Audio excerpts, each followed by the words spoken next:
Black Africans in Tunis were sent away to their countries. And that's what we want to talk about today. Black Africans were sent away from Tunis. And what is the cause of this? And what this costs Africa? And what this means to Africans, Black Africans I am talking to. What this cause to Africa? And what is the message that's sending to Africans? How do you feel?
Good evening to all my fellow Black Africans, no matter where you are right now. I say good evening to every Black Africans.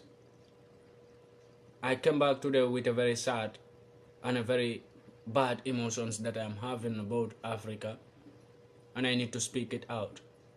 That was a message sent to Africans, and a lot of the Africans will see it as a normal thing, but it's a message that was sent to Africans by Tunis government. And there is only one leader in West African, Black West African countries who react on it and try to do the right thing and show Tunis that we are not your friends and we can never be friends with Arab countries in Africa. Tunis is in Africa, Morocco is in Africa, Libya is in Africa, all these Arab countries we have, they are in Africa. But they are no more Africans because they don't see themselves as Africans. They call we the Black peoples and Africans. As Black African, and you feel yourself like an African, and you still believe that Arab peoples love you, Arab countries love us, they count themselves among Africa? No, they don't count themselves among Africa. Right. I want to talk about the issue that was happening in Tunisia and little bit about Nigeria, and little bit about Uganda, I want to talk about today. As you all know, if I see something happening in any black African countries, I speak about it directly. I don't look into anybody's eyes.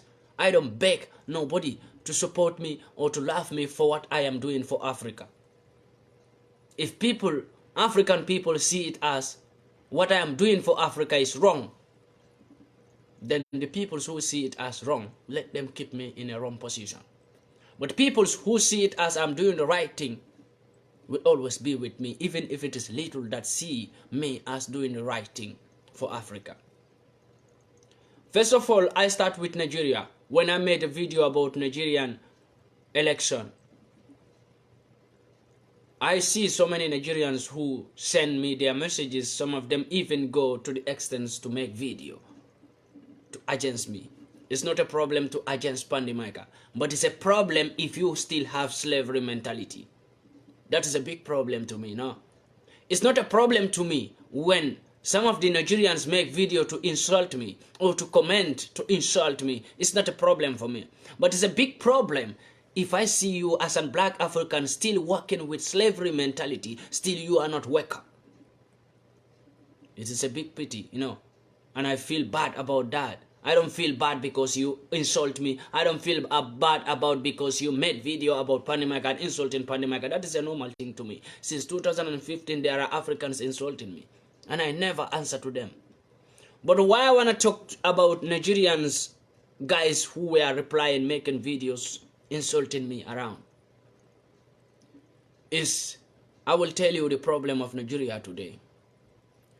And a lot of them were saying like, you are not from Nigeria, don't speak about Nigeria. That is another stupid mentality you have as a black African. You call me that I'm not from Nigeria. I'm not from Nigeria. I'm not from no country. I'm from Africa, and I'm an African. I don't see myself as a man who came from some country, different from another country in Africa. But I see myself as I came from Africa, and I am equal to every black African. I am equal with them. Not like I am from this country and I am better than peoples from this country. No. As far as you are a black African, I still see you as an equal right and justice with me. I don't get myself above anyone.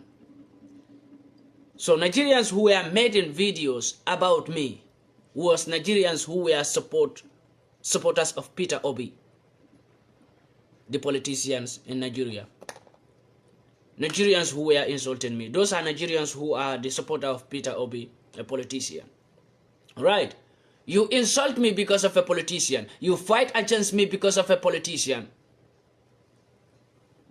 This is why Africa, we can go forward, because we hate the truth because of politics.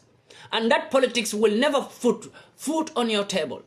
That politics will never put food on your table. Never. The politician you are supporting and insulting people for, that politician may become president tomorrow, but will not even recognize you as a human being. Not to talk of to care about your feelings, how you feel, how you suffer.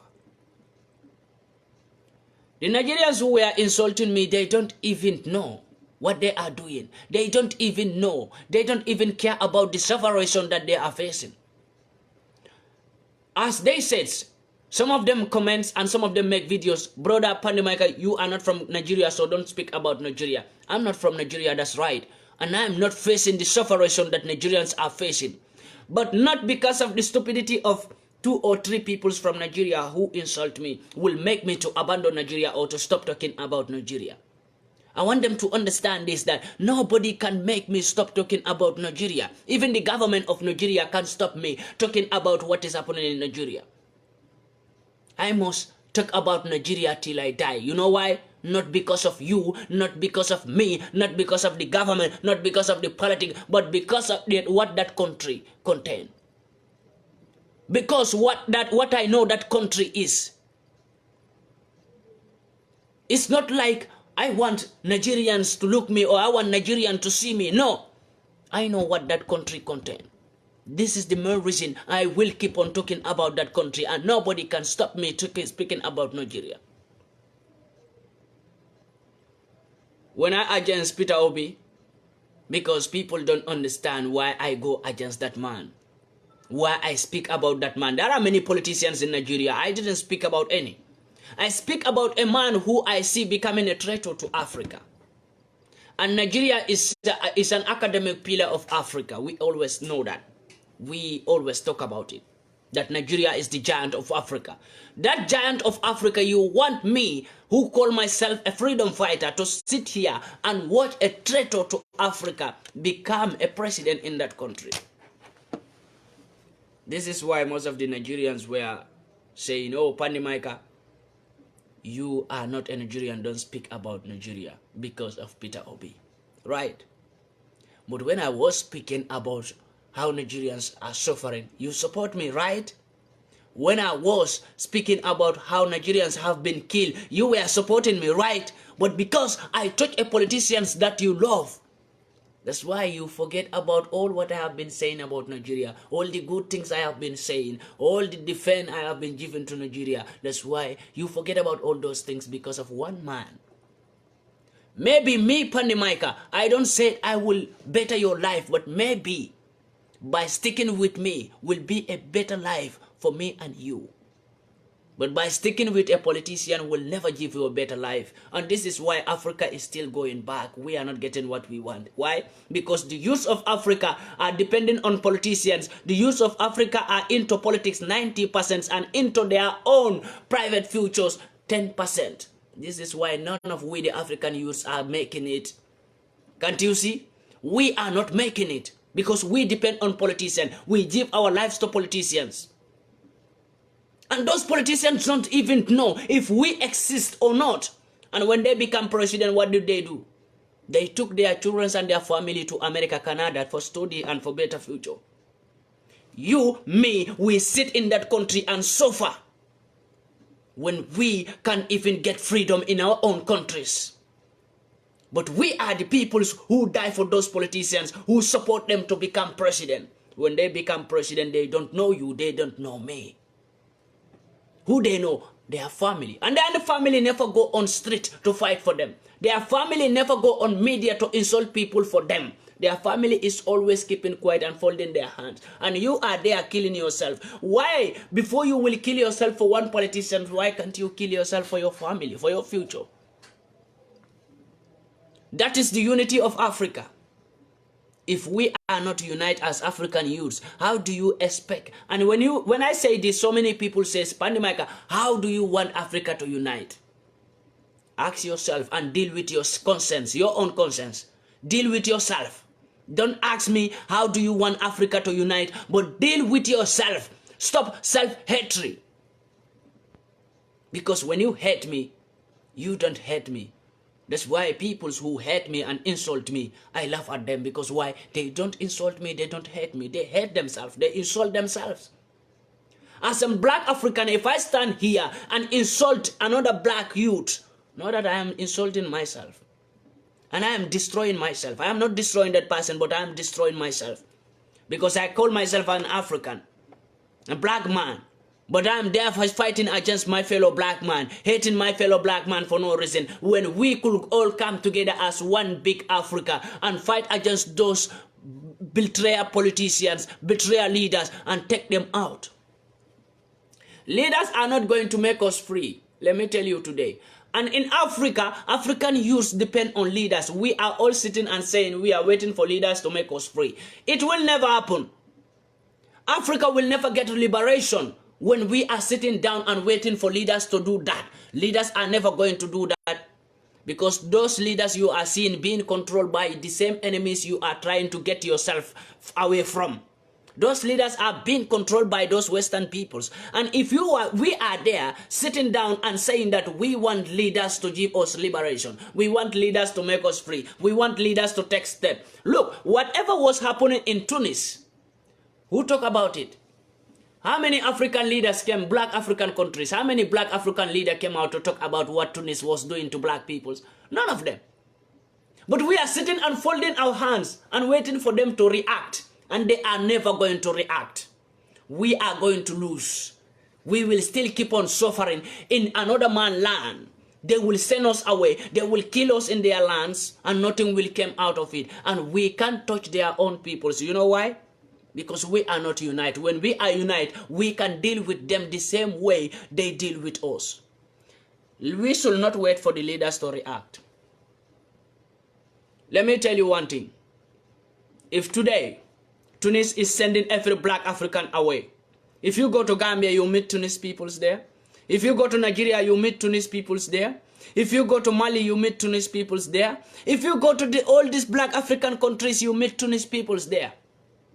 If we are united and Tunis today is sending our fellow black peoples away, deporting them back to their countries because they feel like they own that country, why can't we show them that every man have a land to protect, to defend? When we are united, we could also do the same thing and demonstrate in every black African country to send away all Tunis peoples living in the black African countries.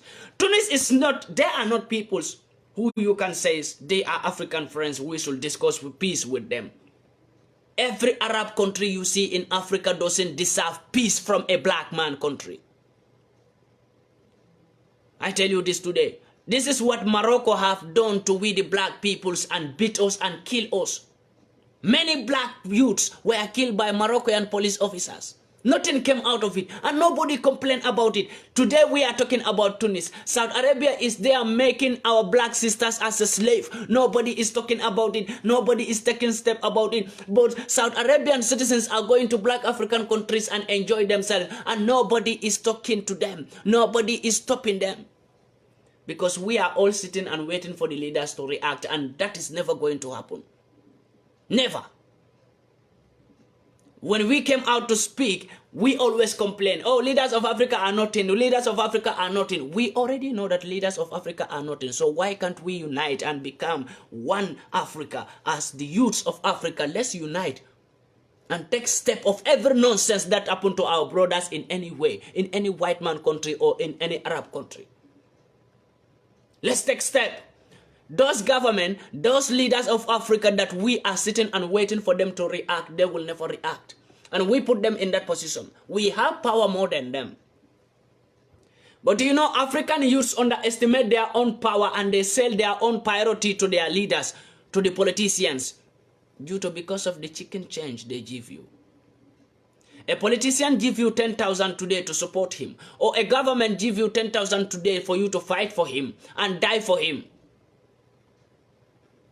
But when he is there, you eat that 10,000 in one day or in 1 week, you finish the 10,000. What about tomorrow? Don't you think about your future, your children's future? African youths, most of the African youths are not thinking about their children's future. They think about only today, tomorrow. A politician call you and bribe you for you to fight for him, steal for him, do everything for him because he bribe you with little chicken change. But you are there trying to die for him. But you are never thinking about your own future, your tomorrow, your children's future. Think about it. If you think about that, you will know that what that politician give you can't build your future. He give you just a little chicken change that can change just one day and it will finish. And you push him to become the leader. Then tomorrow you will be the one to cry that we don't have future. Our country is not good. Our leader is not good. But you were the one who collect bribe as a youth man of that country. You collect bribe from that politician and fight for him to become leader. Now he become leader. He doesn't even know whether you exist. But you are there complaining every time. Why can't you complain to yourself? Deal with yourself. African youths, we should deal with ourselves. Stop being bribed by politicians who don't care about you. Now Tunis send every black man away. Leaders are not reacting. African citizens are not reacting. Because African youths are waiting for the leaders to react. And the leaders are there laughing at us. They will never react. If we are united as one, and we think about our future tomorrow, what Tunis did, we can do better than them. Whatever Tunis is doing to our black people, we can do it better than them, and they will feel more bad than we do. You know why? Because when they treat a black man, they feel like black peoples are not feeling because we don't react. It has been a long time when Americans, Europeans, UK have been treating us badly and we are not reacting, we are not talking about it. They feel like we feel it like normal thing. They say they are black people, it's normal for them. But when you do it back to them, they feel so bad because they feel like, how can black man do this to my people? Because they underestimate black man. They see black man as nothing. And they feel bad.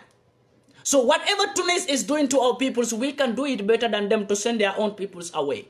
When I saw Guinea president sending Tunis peoples away from his country, I really appreciate. He is the only president who react. When Tunis was sending Guineans away from Tunis, he sent Tunisians back to Tunis. This is what we need in Africa. But if leaders are not reacting, what about the youths? You put the leader. We come together and fight for that leader and put him to become our leader. We put him there. But when something is happening to us, we sit and wait for that person to react. The person you employ in your company. When your company is falling down, you are waiting for that person to react. You as a general manager of that company, the owner of the company, you are not even talking. You are waiting for the employee, the person you employ to react. How will that, your company, how will it be? It will fall down. It will keep on falling down. That's as an example I give to Africans. You build a company. You own that company. You suffer to build that company. And you bring one man to rule the company for you. And the company is falling down. Bad things are happening in that company. But you are sitting and waiting. You as the owner of the company, you are sitting and waiting for that person you employ to react. When you are the one who should react because you are the owner of that company, you employ that person there. You should be the first person to react.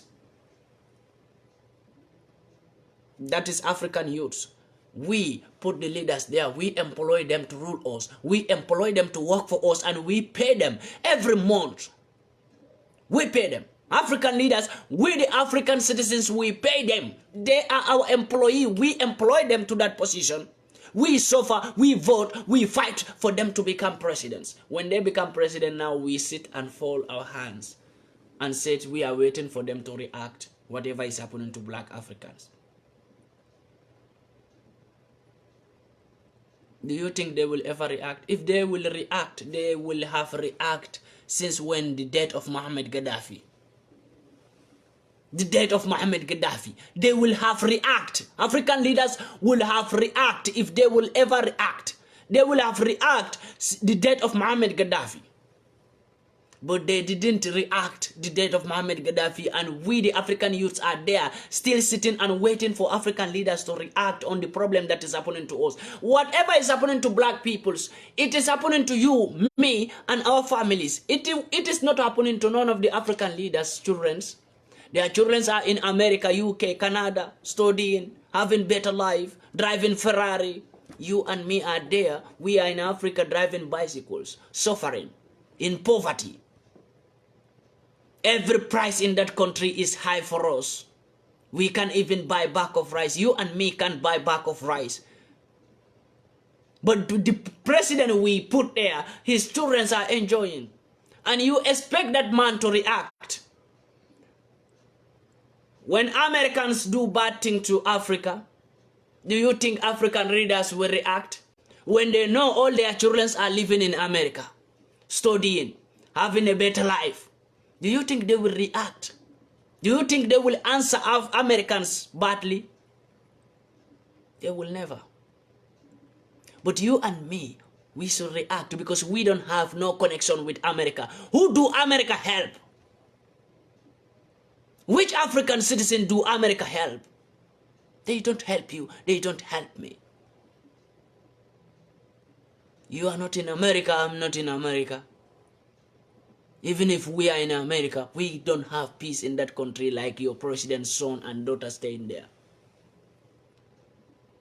African leaders take all your budget money and pay their children's school fees in America or in Canada.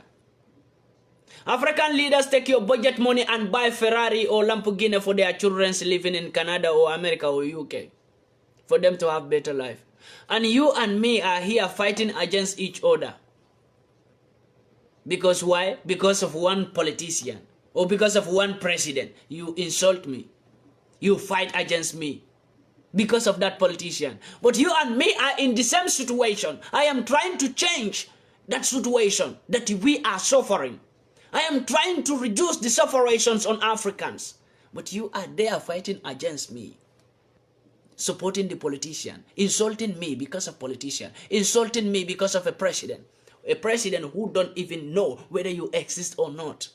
But because you have access to internet, it's easy to insult people because of president.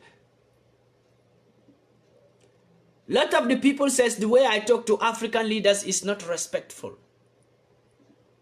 I make it very clear that I don't have respect for no illiterate leader in Africa. I don't have respect for an African leader who is there to destroy Africa for white peoples, to have space in Africa.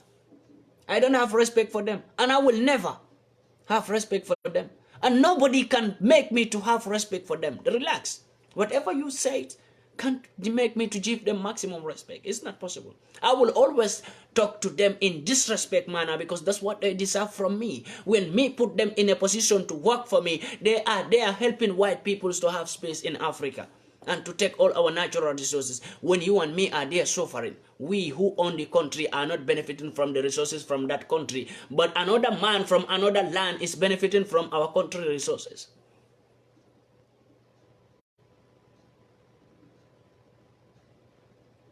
Whatever happened to Uganda? Uganda female workers in Saudi Arabia, who talk about it? Do you see Uganda president reacting on it? When Uganda female workers in Saudi Arabia have been maltreated, have been killed, have been murdered in Saudi Arabia by Saudi Arabian citizens, then what are you waiting for? As an youth of Africa, what are you waiting for? Waiting for the Uganda president to react? Waiting for Gambian president to react? Waiting for Nigerian president to react? Waiting for Ghana president to react? When our citizens are dying there, when our fellow sisters, our sisters are dying in Saudi Arabia, when they are maltreating them there, and we are still folding our hand. Oh, Saudi Arabia is very bad. I watched the video, it's very bad, but we are saying it's very bad, but nobody is reacting. We are all waiting for the leader to talk or to react. And that is never happening.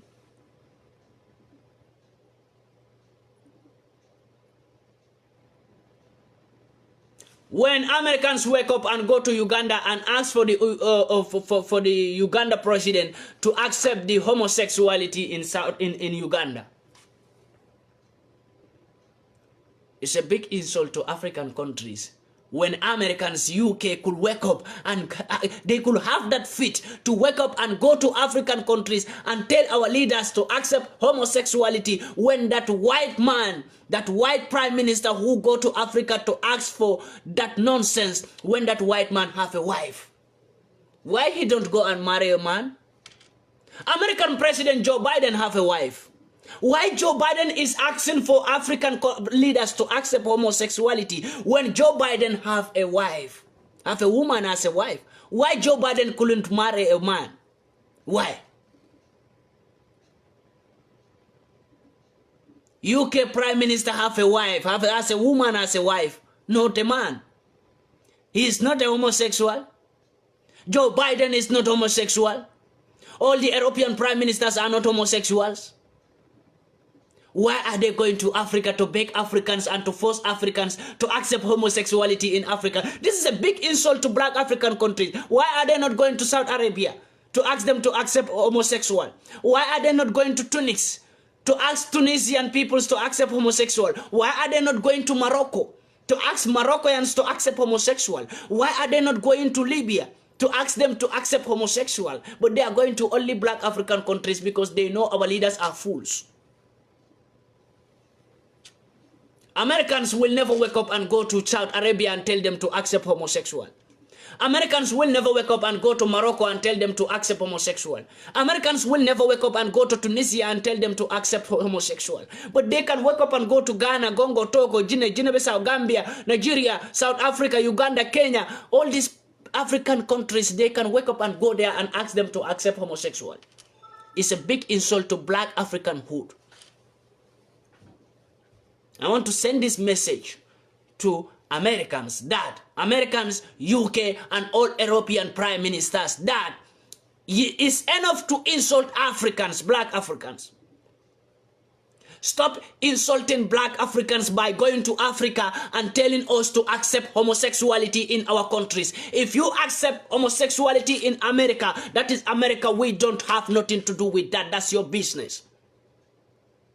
But you can't go to my Africa and to ask for my black Africans to accept homosexuality in Africa. It will never happen. And if it happens, I tell you, there will be no peace. There will be no peace.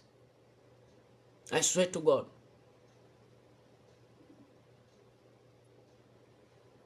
Homosexuality will never accept in Africa. If any African want to become homosexual, go to America, who is searching for people who will become homosexual. Go to UK, who is searching for who will become homosexual. But as an African, if you become homosexual in Africa, then we have to join together and send you to early grave. I tell you this. We are not going to accept that nonsense that you, the Americans, are not doing, that you, the UK, are not doing, Europeans are not doing, but you forcing African leaders to accept homosexual dirty things in Africa. It is not going to be accepted in Africa. And any African leader who accepts homosexuality, then you will know who is PANDI MAICA. I swear to God. I will destabilize that country. I will do all my ways to destabilize that country for you. When Joe Biden get a wife, a woman as a wife, it's a big insult to our African black peoples. It's a big insult to me and my peoples. When Joe Biden will wake up and go to Africa and ask us to accept homosexuality, when Joe Biden have a woman as a wife. When Ingleterra Prime Minister have a woman as a wife, why are they not marrying man as a wife? Why? European Prime Ministers are here. They all have wives. They all have side chicks who they go to at night to sleep with them. And you, the African leaders, any African leader who will accept homosexuality in your country, then your wife should go away. You should go and marry a man. As an African leader, this is a big insult to you. For American President Joe Biden to wake up and come to your country and ask you to accept homosexuality. Joe Biden didn't even wake up. Joe Biden is insulting Africans and African leaders, but he didn't even wake up to go and insult them. He called them in America to come to America. He insulted them in America.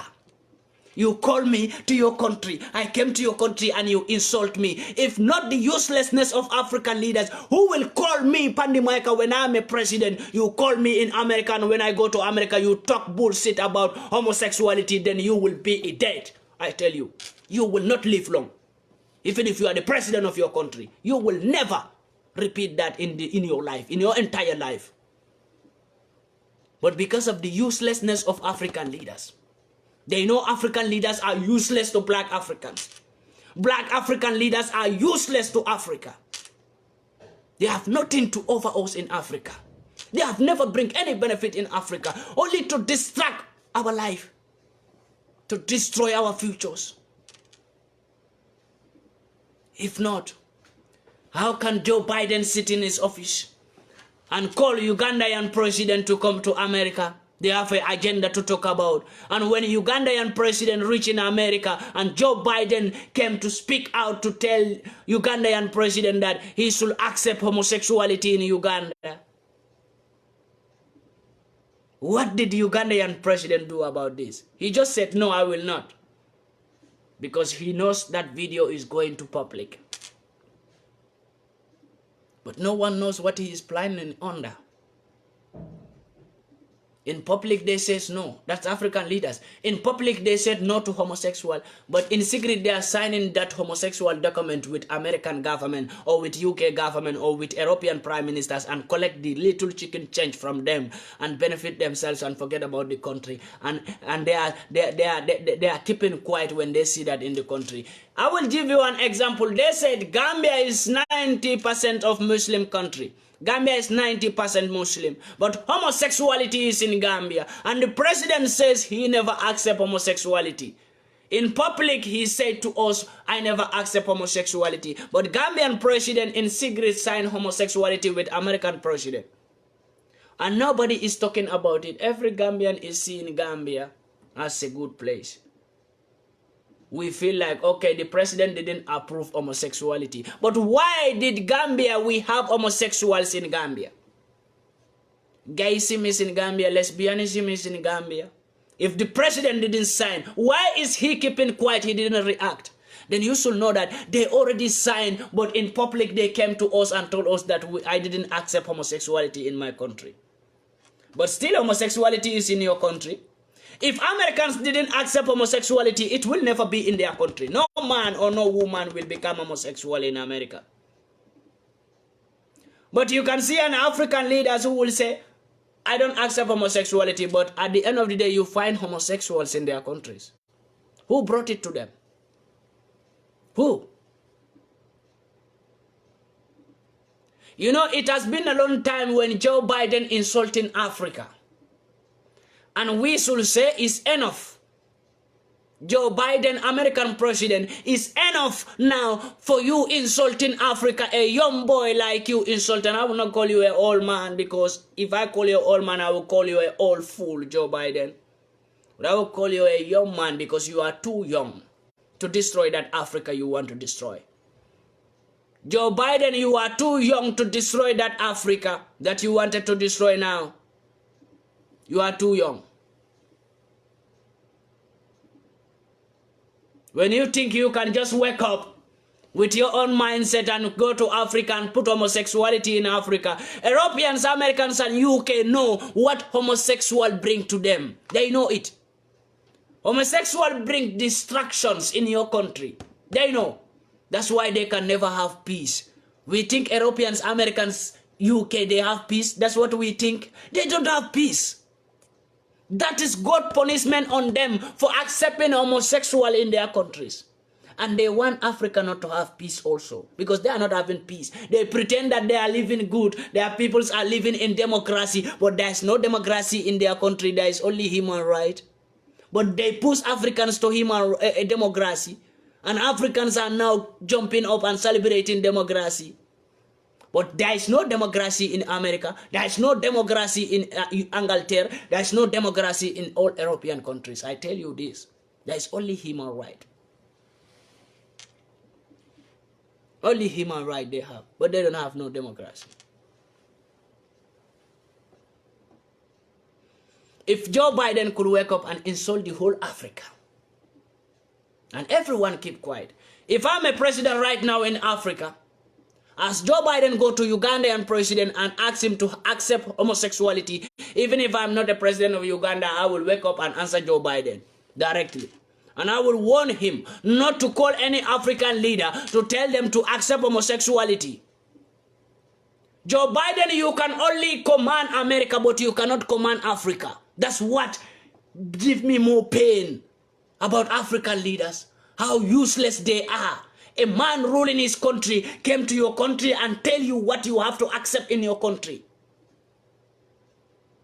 This is why I get so angry about African leaders. This is why I insult them to the extent that people say I don't have respect for elders. You want me to have respect for an elder like that? When a Gambian president calling himself a Muslim, but accepting homosexual in Gambia. All such kind of atrocities, you know, between man and woman is happening in Gambia. That is all because the country is insecure. The president don't care. Gambian president, this is what he says. He says, I don't accept homosexual. I don't sign any documents with Americans about homosexual. But there are homosexuals in the Gambia. When the former president Yahya Jammeh was ruling Gambia, when he don't accept homosexuality, there was no homosexual in Gambia. He make it very clear that if any Gambian want to become homosexual, you should go outside from Gambia and do it, but not in the Gambia. Because when he see you, he will kill you or lock you up. This is what he was saying. But now we have an African enemy as a leader in the Gambia who is pretending to Gambians that he didn't sign any document with America to accept homosexuality. But there are homosexuals in the Gambia. Any president, any African president who accepts homosexuality, then you are a homosexual. Any African president who accepts homosexual, then you are homosexual. I will call you an homosexual president. I will send this message to American President Joe Biden that you should stop insulting Africa, because it's time now for you to know that Africans are not going to take lightly with any white man country who is going to Africa to bring distractions in our countries. Before Joe Biden, you will wake up and go to Africa and ask African leaders to accept homosexuality. Why can't you call your family and tell them to accept homosexuality? Joe Biden will never leave his son to marry a man. Joe Biden will never leave his daughter to marry a woman. Joe Biden will never marry a man. Joe Biden will never let his sisters to marry a woman. Joe Biden will never let his brothers to go and marry a man to become homosexual. But going to Africa and asking African leaders to accept homosexuality in Africa, that is an insult. What you will not accept, you are coming to my country and telling me to accept that. Who the hell are you to come to my country to tell me how I should rule my country? If not the uselessness of African leaders. Who the hell is American president to come to Africa and call on to African leaders and tell them to accept homosexuality if African leaders are not useless? If they are not useless, let's be so sincere. People say when I say African leaders are useless, they say I disrespect them. But judge it by yourself. If African leaders are not useless, how can American President Joe Biden wake up to go to Africa and tell them to accept homosexuality? He didn't even wake up. That is the most painful part.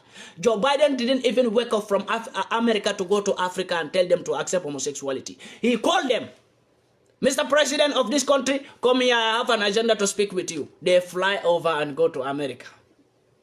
As an stupidness of African leaders, they fly over and go to America to have meeting with Joe Biden. And at the end of the day, what did Joe Biden tell them?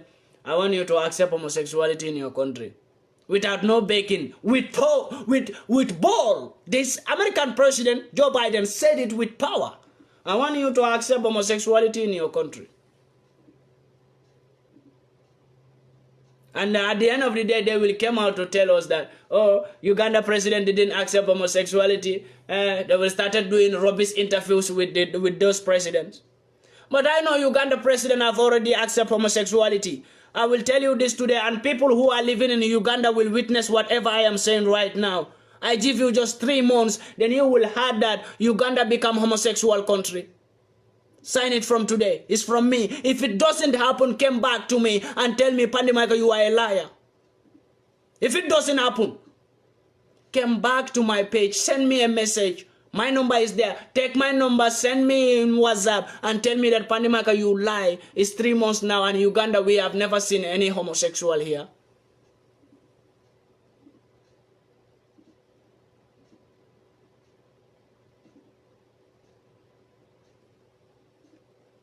It's enough.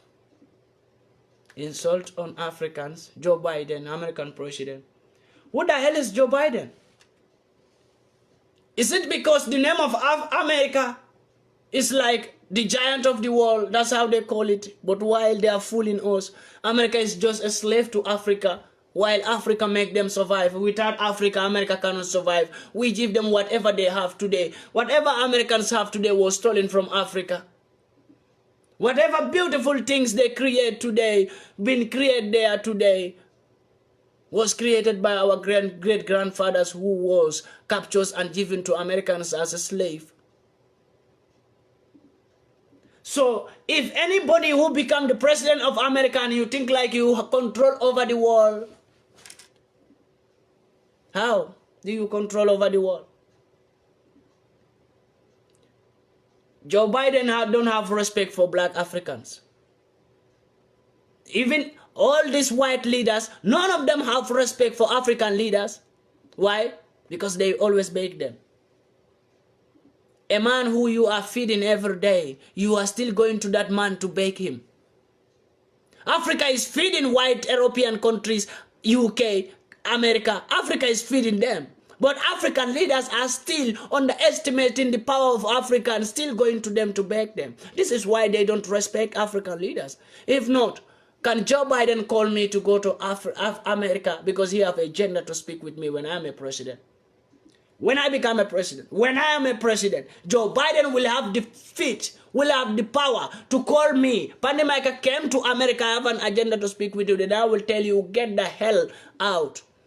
Get into plane and come to my country if you have anything to speak with me. That is, I respect myself. But African leaders didn't even respect themselves. Go and see it by yourself. Uganda president fly to America when they call him. And at the same time, when he fly and go to America, insult him and insult the black hood, what did he do about it? Nothing. He didn't show Joe Biden that he is stupid by insulting the whole black African hood. I don't have no respect for no white man leader. No respect. And, you know, when I started insulting Joe Biden, you know what some Africans will say? My brother Joe Biden is a big man. You don't insult president.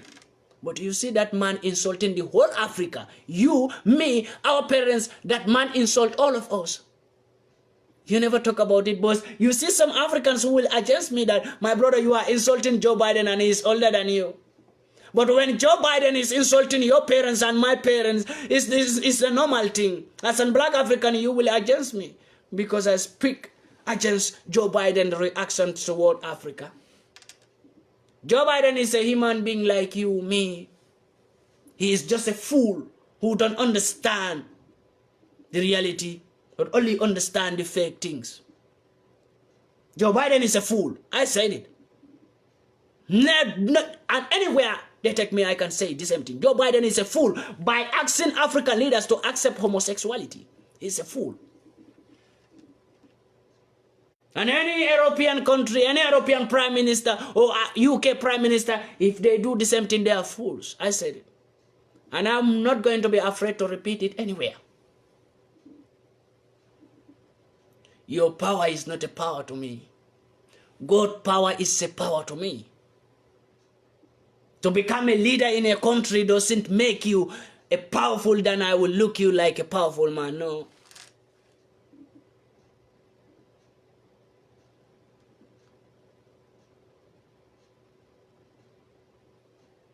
Whatever is happening to we the Africans, you know, we are not united. This unity, I will keep on talking about this unity of Africa till I die. Or till I see Africa is united. I will keep on talking about it. Because most of the things happening to black Africans today is because of the ununity of Africans. Because we are not united. When they know that Africa unites, if Africa unites, it will become a problem to them. They started to tell us that we are not good. This other part is not good. This other part of Africa is not good. This other citizens of Africa is not good. Especially what they were saying about Nigeria. They were saying that Nigerian youths are criminals everywhere. If you come to Europe here, they said Nigerian youths are criminal, Nigerian youths are this, Nigerian youths are scam. If you go to America, they will say the same thing about Nigerians. If you go to UK, they will say the same thing about Nigerians, that they are scam, they are terrorists, they are criminals. This is what they have been saying about Nigeria. To make we the Africans to see Nigerians as fools. But while they are the giant of Africa and they are the most intelligent youths among all Africa. Nigerian youths are the most intelligent youths among the whole Africa. Trust me. You know why I say this? It's only Nigerian youths who can take what belongs to Africa from white peoples. None of these African youths can do it. I cannot do it, and my country youths can do it, another country youths can do it. It's only Nigerian youths who can take what belongs to Africa from white peoples and give it back to Africa. You know why? You know why they call them scam? You know why they call them Yahoo? You know why? This is because Nigerians take that the same internet, that the same technology was, that the same technology that was created by these same white peoples. Nigerians are using the same technology and internet to take what belongs to Africa from them. By taking it from their banks, by scamming them. They call it scam, they call it Yahoo. I don't call it Yahoo, I call it take what belongs to you. Nigerians are busy doing this all over. Nigerian youths is not afraid to take what belongs to him. He will do everything to take what belongs to him. Even if it is necessary to make a war to take what belongs to him, Nigerian youths will do it. This is the difference between Nigerian youths and other countries in Africa. This is the main reason they try to make us feel like Nigerians are criminals. And now most of the African black countries are looking Nigerians as criminal because they had it from white peoples. Your enemy is telling you that your brother is a criminal and you accept it and you hate your brother. That's what they do to we the Africans. They make us feel like Nigerians are criminals and we should never trust them. While Nigerians are our brothers, they are our enemies.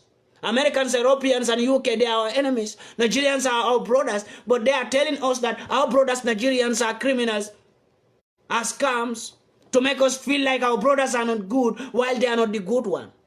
They are our enemies. They know what our brothers are doing to them. They know what our brothers are planning. Nigerians are planning.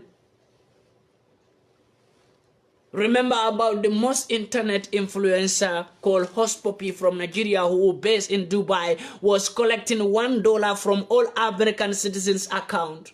How did he do it? They don't know. How did he have access to their accounts? They don't know. They call him a criminal. They arrest him and put him in prison in Dubai. While when I'm a president in Nigeria, I will call on to Dubai to give me Host Poppy, and I will tell them I want to lock him up in my country because he's my citizen. And when they give me Host Poppy, I will open a company for Host Poppy to teach another children how to take what belongs to them. When I'm a president in Nigeria, that's what I will do. I swear to God. I will open a company that will call Yahoo Company and employ youths to work there. And youths who know how to take what belongs to them, I will employ them. White peoples make us to see our intelligent youths as foolish ones, as criminals. They call it criminalism. When African man is intelligent, they call it criminalism or scam. But when a white man, white children is intelligent, they call it intelligence.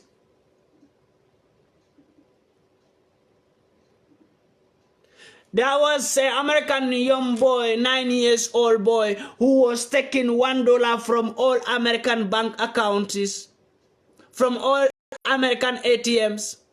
Do you know how they handle that issue? They take the boy to TV station to go and interview him. How did he do it? A young boy, 9 years like this. He is very intelligent. They were appreciating him, celebrating him for doing that.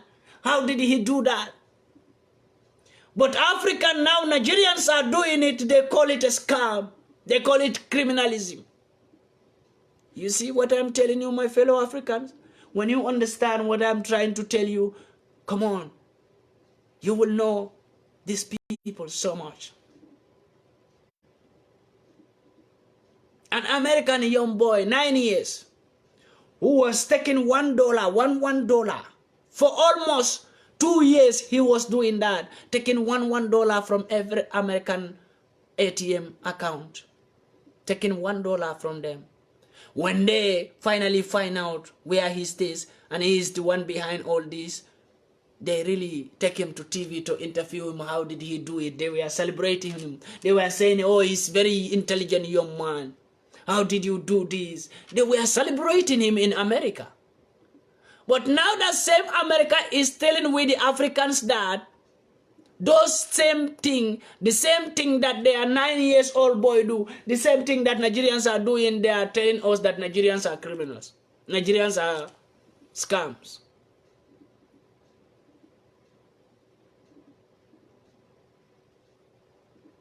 Can you imagine, my fellow black Africans? I explain all this because I want Africans to see each other as one big family. And whatever they are saying about your brother from another country, they are lying. They just want you to hate yourself.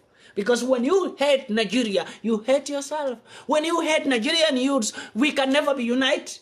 Do you know that? When you hate, you from Gambia, Guinea-Bissau, Congo, Togo, Ghana, you hate Nigerian youths, how are we going to be united? How do you want us to be united? If the whole Africa is united and we say no, Nigeria is out, you think that is unity? That's what they want. They don't want us to be united. They want us to see each other as fools, criminals. Every disaster or every criminalism that is happening in Gambia, in Africa right now, is caused by them. They took some African youths and paid them and used them as a weapon in Africa to kill their fellow brothers and sisters, to make wars in African countries. And at the end of the day, they sit and say, Africans are killing each other. They don't say it, what they do. They don't say what they did. They will never say it. Oh, we empower these peoples to be terrorizing that country. They will never say that. But they keep on telling us that that country is not good. That country is not a better place to go because there is too much criminalism there. To make us feel like that country is nothing in Africa. European Union have sent soldiers to which place? Congo.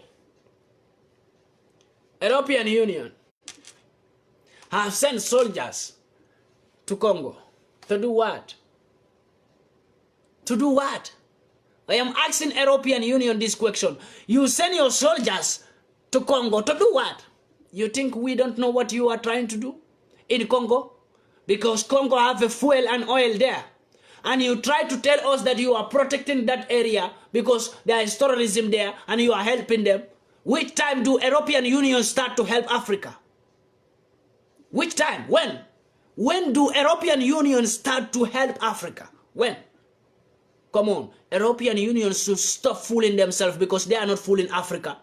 And they are not going to fool any African as far as I am alive. Because European Union send, why don't you send European soldiers to go to Libya? To go for peacekeeping? Why don't you send them to Ethiopia when there is war? Why don't you send European soldiers to Southern Sudan to go and save them? But you are sending them to Congo when there is no war, there is no terrorism, there is no killing. You send them, European Union send European soldiers to Congo to go and guide that area because they know there is oil and fuel in that area. And they say they are protecting those peoples because there is many killing in that area. They have to protect them. That is because Congo president is a fool who accept European Union to send European soldiers to go and stay there. In my country. Do I tell you I don't have soldiers in my country? Why are you sending your soldiers? When do European Union start to help Africa? When do European Union start to send their soldiers to Africa to help Africans? Whatever European Union you are doing in Africa, we know everything, and we are going to emphasize this to our peoples to know who you people are. European Union was sending soldiers to Niger. Some people call it Niger. They were sending soldiers there to go and guide empty Sahara. Why are they not guiding where people are staying? But they are staying inside Sahara. What are they guiding there? Because of oil. We know it. European Union, we know it. That you send your soldiers to Niger to go and guide empty Sahara. And you are saying we are protecting. You are protecting sand, only sand. When the Europeans started to take care of sand? when there are human beings dying of hunger in Niger? You never take them food, you never give them water, you never give them shelter, you never give them anything. You never help them with schools, building schools, but you are there, you send your soldiers to go and stay in Sahara because you need the oil from that Sahara. And you are telling us you are sending soldiers to Niger to help Niger. To help them for what? European Union, you can never help Africa, and you people have never been there to help Africa. You people are the enemy of Africa who are trying to steal every resources from Africa. And that's what I stand to protect, the resources of Africa, to make Africans believe that if you see European Union soldiers in any African country, they are searching for something, not by protecting or helping that country. Who are you trying to fool? Who? Me? Or my peoples? European Union, who are you trying to fool? My peoples or me? Stop fooling yourself. Because whatever you are doing to my peoples in Africa, we know everything. When in Europe here, there are many people dying. Why can't you protect your own peoples? You are saying you are trying to protect Congo. Before European Union will send their soldiers to Congo, why don't they send their soldiers to Ukraine to help them? There is a war in Ukraine. Before European Union will wake up and send their soldiers to Ukraine, why don't they send their soldiers to Ukraine before they will send their soldiers to Congo and saying that they are trying to protect that area because there are many killing? No matter how they kill people in Congo, it will not pass the war that is happening in Ukraine. If truly European Union, you want to render help to European countries, render help to Ukraine, we don't need your help, because every killing that is happening in that area in Congo, you people are the cause of it. You paid bandits, you employ them, you supply them with weapons to go and terrorize that area in Congo, so that you will be able to send your soldiers there and say you are protecting them, while you are protecting the oil and the fuel that is coming out there.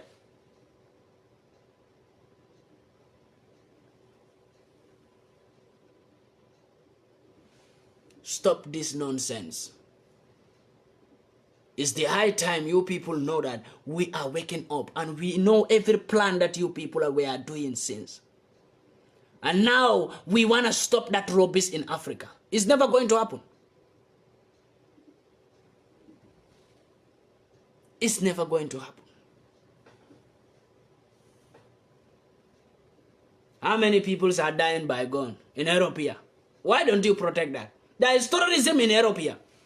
They make we the Africans feel like it's only in Africa that have terrorism, killing, and every bad thing. But Europe here, there are many bad things happening here. People are dying in Europe here by gun. They shoot people and kill them for no reason.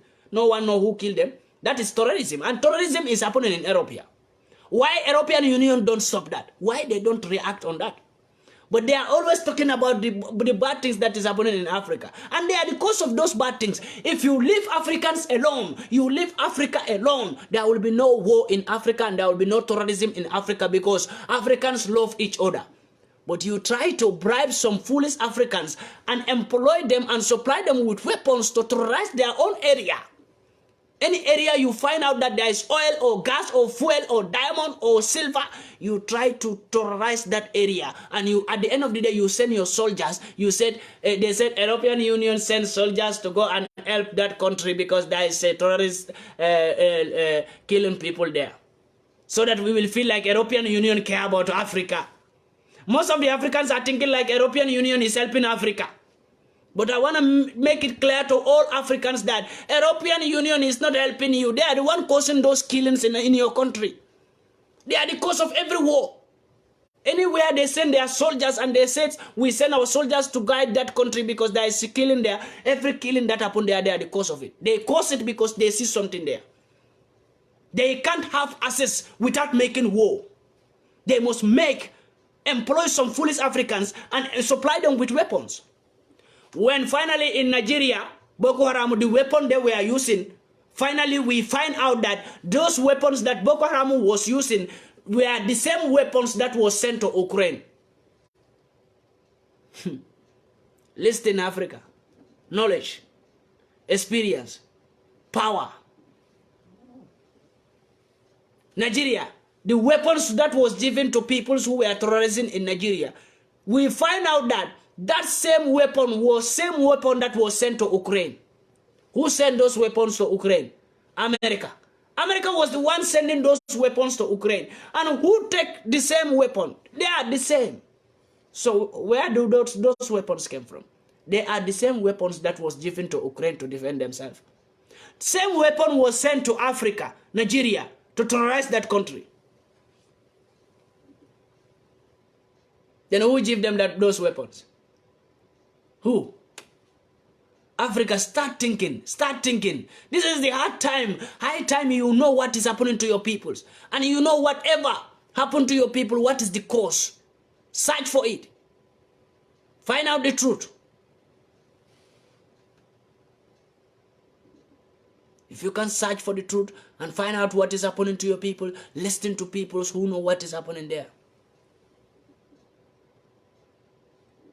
The same weapon that was given to Ukraine to defend themselves by Americans. The same weapon was sent to Nigeria, to Boko Haram, to terrorize that country. Who gave them those weapons? Who supplied them? Who? Is it Nigerian president? Is it African leaders supplying Boko Haram with weapons? Who? Who is supplying them? But those same people who were supplying Boko Haram with weapons, those are the same people sitting and demolishing Nigeria name on their media, on their TV stations, saying that Nigeria is a corrupted nation. Nigeria is not safe. Nigerian peoples are dying.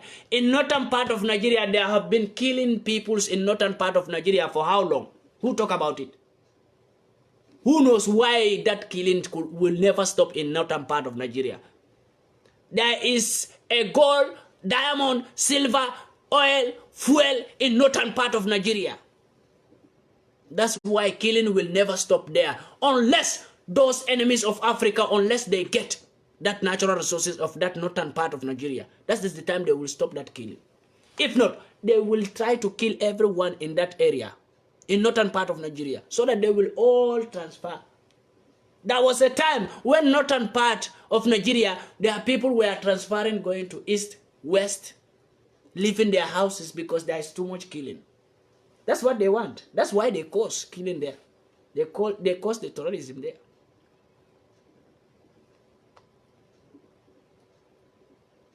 At the same time, they try to supply Boko Haram with weapons to have power. Boko Haram don't create weapons, but they create bullet. Who gave them a machine to create bullet? Who? Is it me? Is it your president? Is it my president? No. Then who gave Boko Haram a machine to create their own bullet without buying bullet? Even a lot of African countries, their soldiers don't have a machine to create bullet. They are buying it. A lot of African countries. How many African president will come out and say, I have a machine for my soldiers that create bullet? But Boko Haram have it. A terrorist group have it. Who give them? I will tell you whatever is happening. America. The same weapon you, America, sent to Ukraine, the same weapon was found in Nigerian terrorist hands. Then it means the same America that is supplying Ukraine with weapons to make the war between Ukraine and Russia to become worse, the same America is supplying Nigerian terrorists a weapon to kill their own peoples. But the same America is sitting there and calling Nigeria a corrupt nation, calling Nigeria unsafe nation. But you are the one making it unsafe.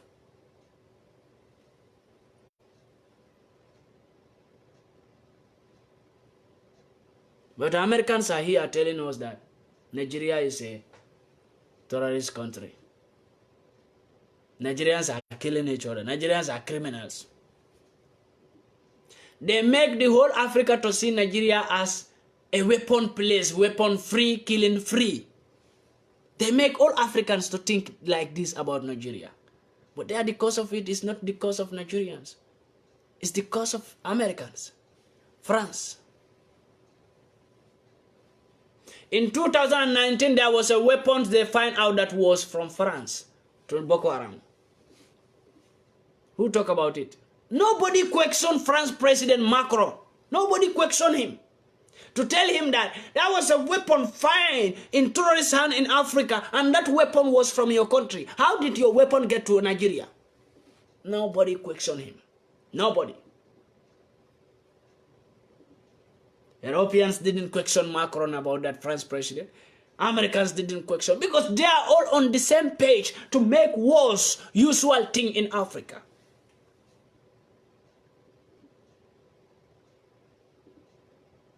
But I tell you one thing, America, UK, Europeans, European Union, stop going to Africa and pretending that you are helping Africans.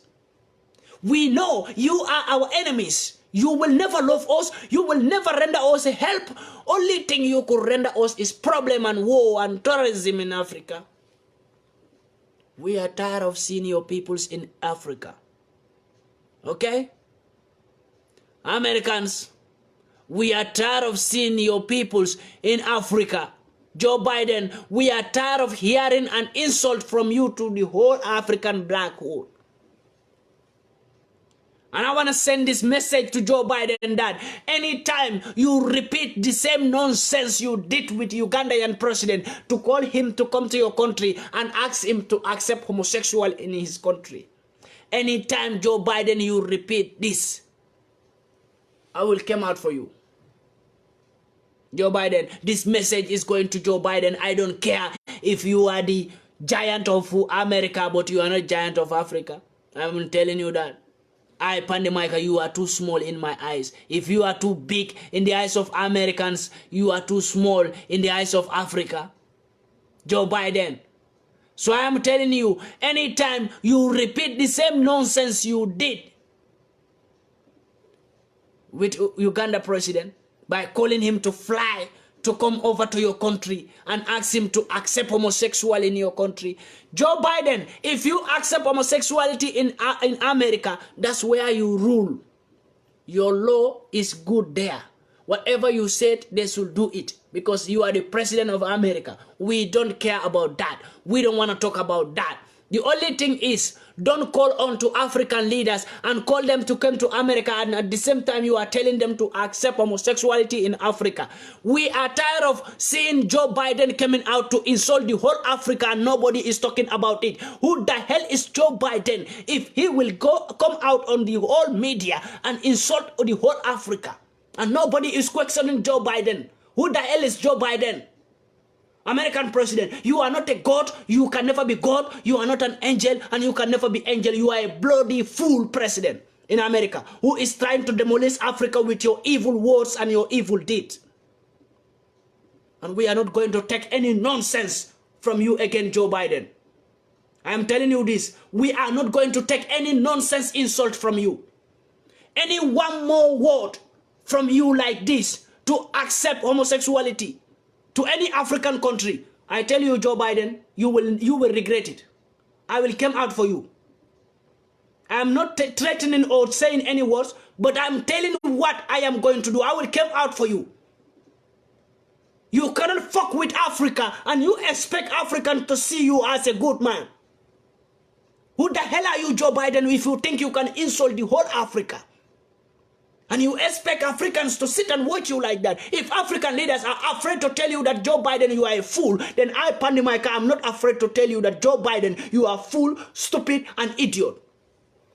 And be very, very mindful of the words that you utter to Africa.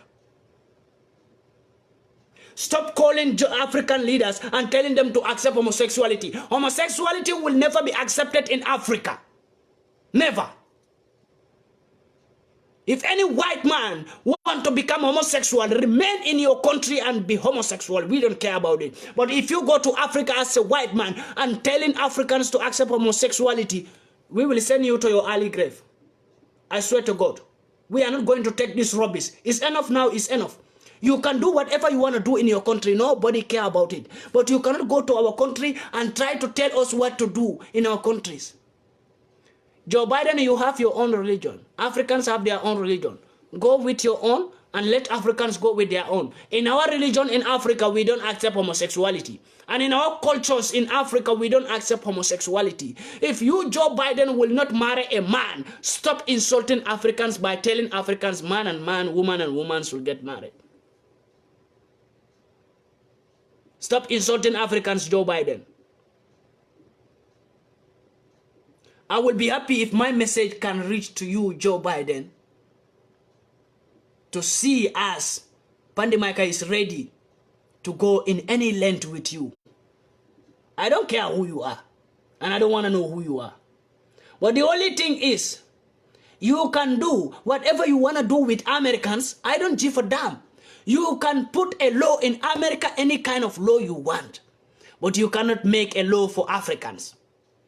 This is what you have to understand. Not only Joe Biden, UK Prime Minister, you have to understand the same thing. You can make a law in UK, but you don't have the power to make law in Africa. European Prime Ministers, you have a power to make law in your European countries, but you don't have power to make law in African countries. European Union, you have power to make any law in European countries, but you don't have power to rule, to make any law in African countries. You all must understand this. This every tribalism in Africa, you people are the cause of it. Now you are speaking about homosexual. When all of you, the leaders of white man country who is talking about homosexuality, all of you have a wife, have a woman as a wife. But you are trying to push Africans to accept homosexuality so that you will send your homosexual peoples to Africa, let them go and destroy Africa. If I see any white man in Africa who is homosexual, you will regret your life. You will regret why your mother delivered you to this life. Especially in Gambia. If I see any American, European, UK citizen in Gambia who is homosexual, you will never come back to your peoples. Trust me.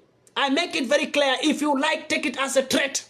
It's a threat that I will not take any nonsense from any homosexual in my country, Gambia.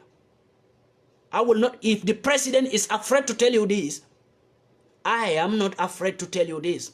If the president of Gambia is being coward to you Americans to tell you that we don't accept homosexual in Gambia, I am coming out and telling you that Gambia will never accept homosexuality. The whole entire Africa will not accept homosexuality. And any white man who want to become homosexual, remain in your white man country, be homosexual, we don't care about it.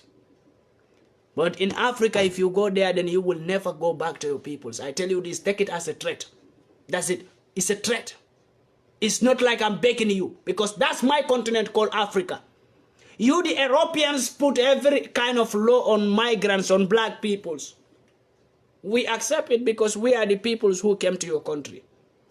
So you should accept any law in my African country. If you don't accept it, don't go there. Don't go to Africa. Don't go to Africa. We don't want to see homosexuals in Africa. I make it very clear. I know homosexuals, they have more power in Europe, in America, in UK. They are the powerful peoples. But I don't want to care about that, and I don't know about that. But any white man or a white woman who is homosexual, stay in Europe or America or in UK. Do your homosexual. We the Africans, we don't care about that. But if you go to Africa, you will go to your early grave. I swear to the Holy Quran. You will never survive it. The rubbish is enough. What the hell is that? Joe Biden, a small boy, Joe Biden, disrespecting the whole Africa. And we are seeing it as normal thing. When Joe Biden came out to insult the whole Africa, we see it as a normal thing. Who the hell is Joe Biden to stand and insult the whole Africa and expect good word from Africans? Joe Biden, I should insult you to the extent I should insult the whole family of Joe Biden. Since you insult the whole Africa, you deserve every insult that you get from me today. You deserve it.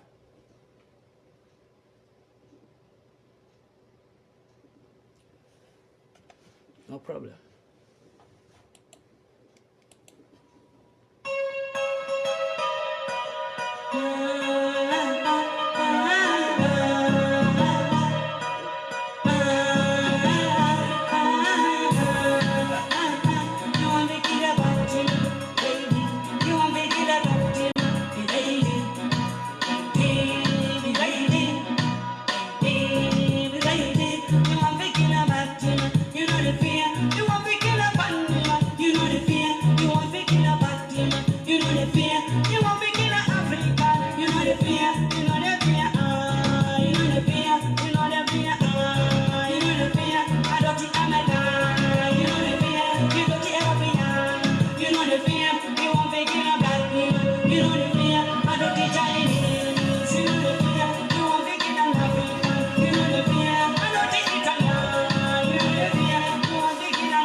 Pan African. You know the fear.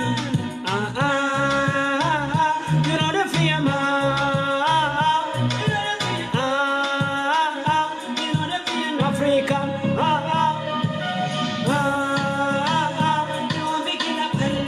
You know the fear. You know the fear. You know the fear.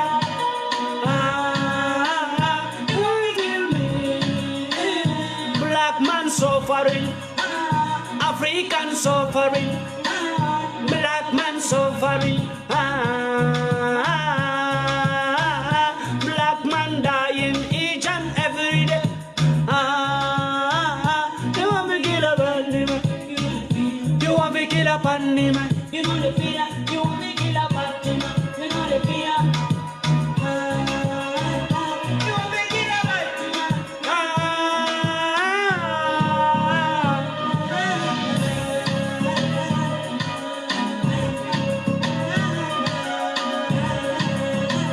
They want to kill me, come and kill me. They want to murder me, come and murder me. I know if I stand for Africa, they want to kill me, they want to kill me. Me no fear, if you no fear to kill a black man, PANDI MAICA no fear to fight for African.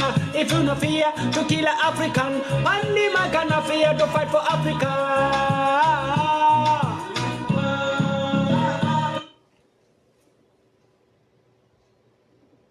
Africa, start to rise up and defend yourself. Your leaders in Africa will never fight, will never react, will never speak for you, will never fight for you. Let me tell you and give you an example. Whatever changed in Europe here, it was changed by the citizens coming out and doing demonstration and fight for themselves, stand for themselves. Do you know why European government treat black peoples like this?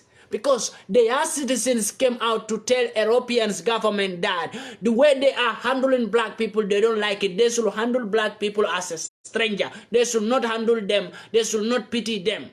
They are giving black people many chances. And now their children are not having futures.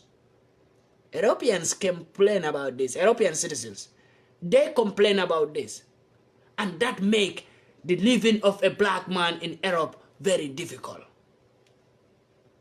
Before it was easy, right? Everyone knows about it, those who are living in Europe. Before, it was easy to find a better life in Europe as a black man.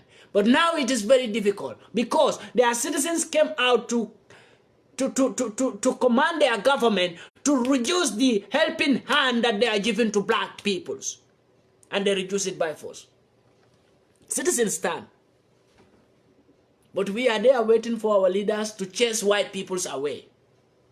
We are the one who employ them. European citizens know that they are the one who employ their prime ministers, and they should come out and tell them what to do. And if they tell them anything, they do it because they are united. But as far as we the Africans are not united, we can't do that. We have to unite and come out and tell our leaders that the helping hand or the chances you are giving to white peoples to come to Africa is too much. It should be reduced. White people should be asked of some documents before you came to Africa. You should be prepared. You should not just wake up one day and jump up in Africa. No. Africa is not a continent that you can jump up and just go there like that, if not the stupidity of African leaders who give chance to white peoples. How do you, the African leaders, feel about this? Your peoples to go to Europe is difficult for them. But for Europeans to come to your country is easy for them. How do you see that? You are not even feeling ashamed of that. That your peoples, when they want to go to Europe, they have to die. They have to use a difficult ways. They have to apply visa. They have to do this. They have to find this document. Even they apply visa, an embassy can says, oh, look, I see you. If you go to Europe, you will never come back. They deny you of visa. But Europeans, if they want to go to Africa, they don't ask for any visa. They just buy ticket like I'm going to from city to city. You just buy the bus ticket or train ticket and just go. Because Africa is nothing. Anybody can go to Africa. we give this chance to them, they make their own way difficult for us, and we make our own easy for them. What kind of life are we living, Africa? We make it easy for Europeans, Americans, UK to jump to Africa anyhow, but they make it difficult for Africans to jump to their country. Because white people should be respected. Because white people should be praised. Because white people should be free to do what they like, but black man is not free to do what he or she like. Big shame on African leaders if your peoples are not free to do what they like in your country, but a stranger can come and do what they like in your country. Your enemy can come to your country and do what they like. But you as a citizen of that country, you don't even have power in your own country. What do Europeans tell black peoples? They say, European citizens first. Anything that come, either an opportunity or better life, European citizens will be the first. Then black people, you can come last. This is what they tell black peoples in Europe. But in Africa, white people are the first, white citizens are last. In their countries, we are last. In our countries, we are last. It's very sad. I just pray God, God, God.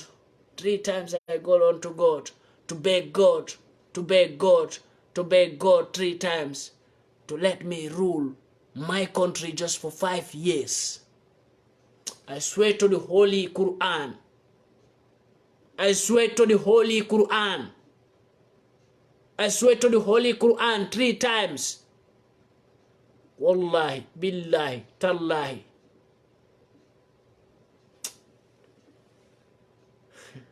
Africa will not remain the same. Do you know what it means to me? Do you know how much pain I feel?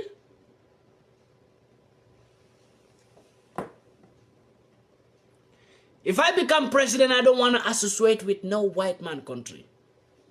No white man can come to my country without my country document.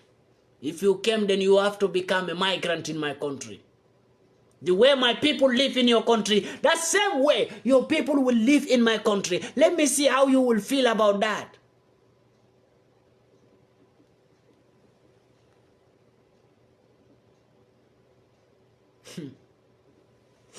You know, when you remember last time, when Italy refused to give documents to Ghanaian citizens, and Ghana President Akufo-Addo says he want to put document to Ghana. Then Europeans wake up and go to Ghana and bribe him to let him think like he's fool. They fool him. And it never happened. They will never want it. For an African leader to put documents to his country. But they put documents to their own countries.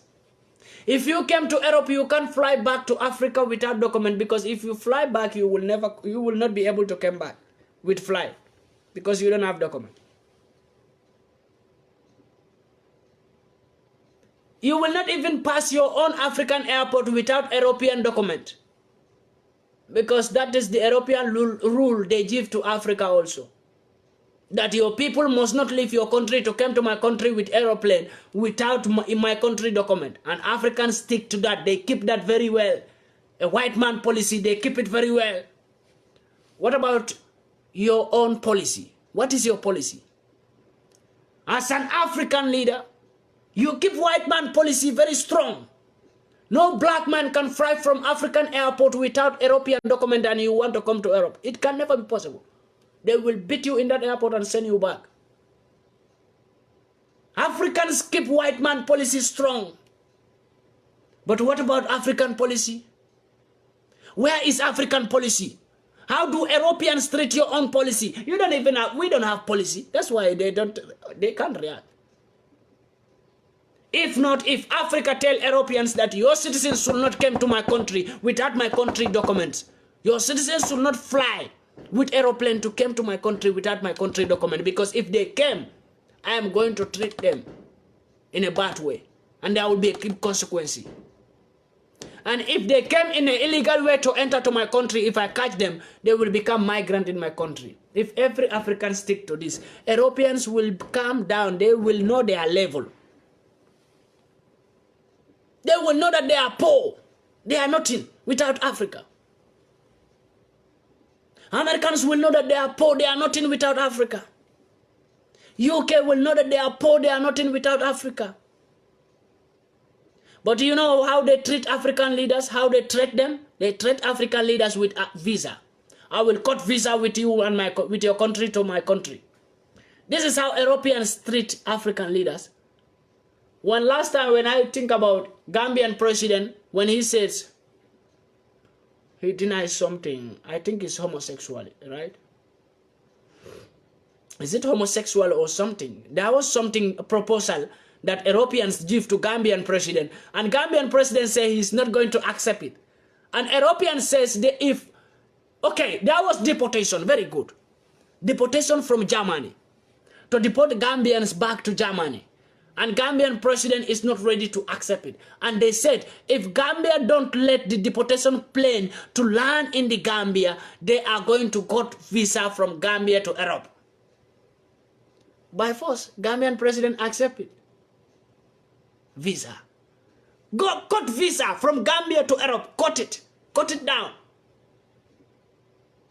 Let me see you and me who will survive. Who will first cry. Cut visa to my country, to your country.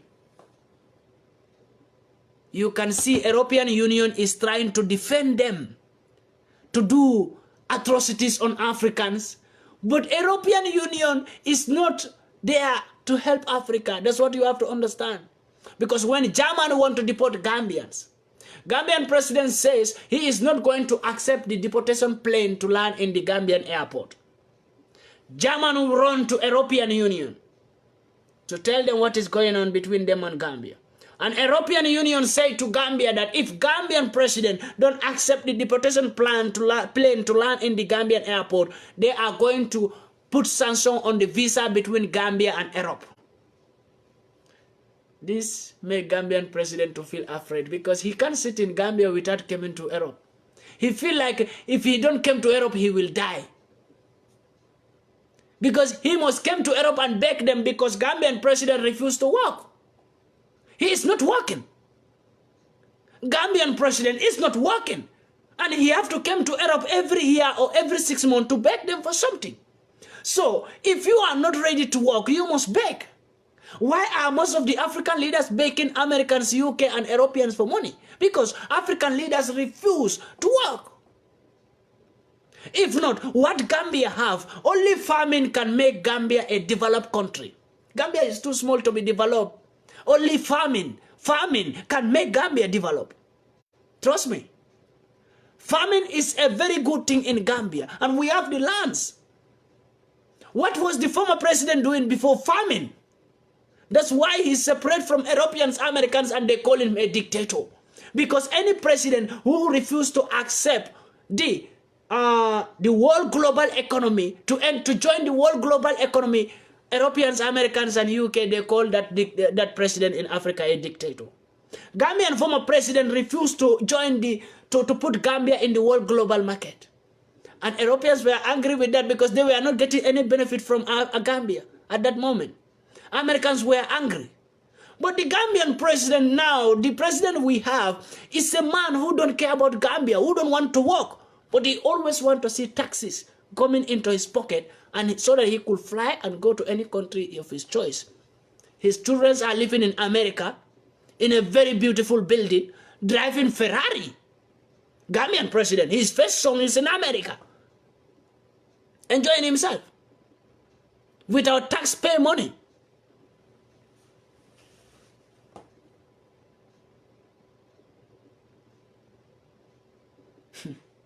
Gambia.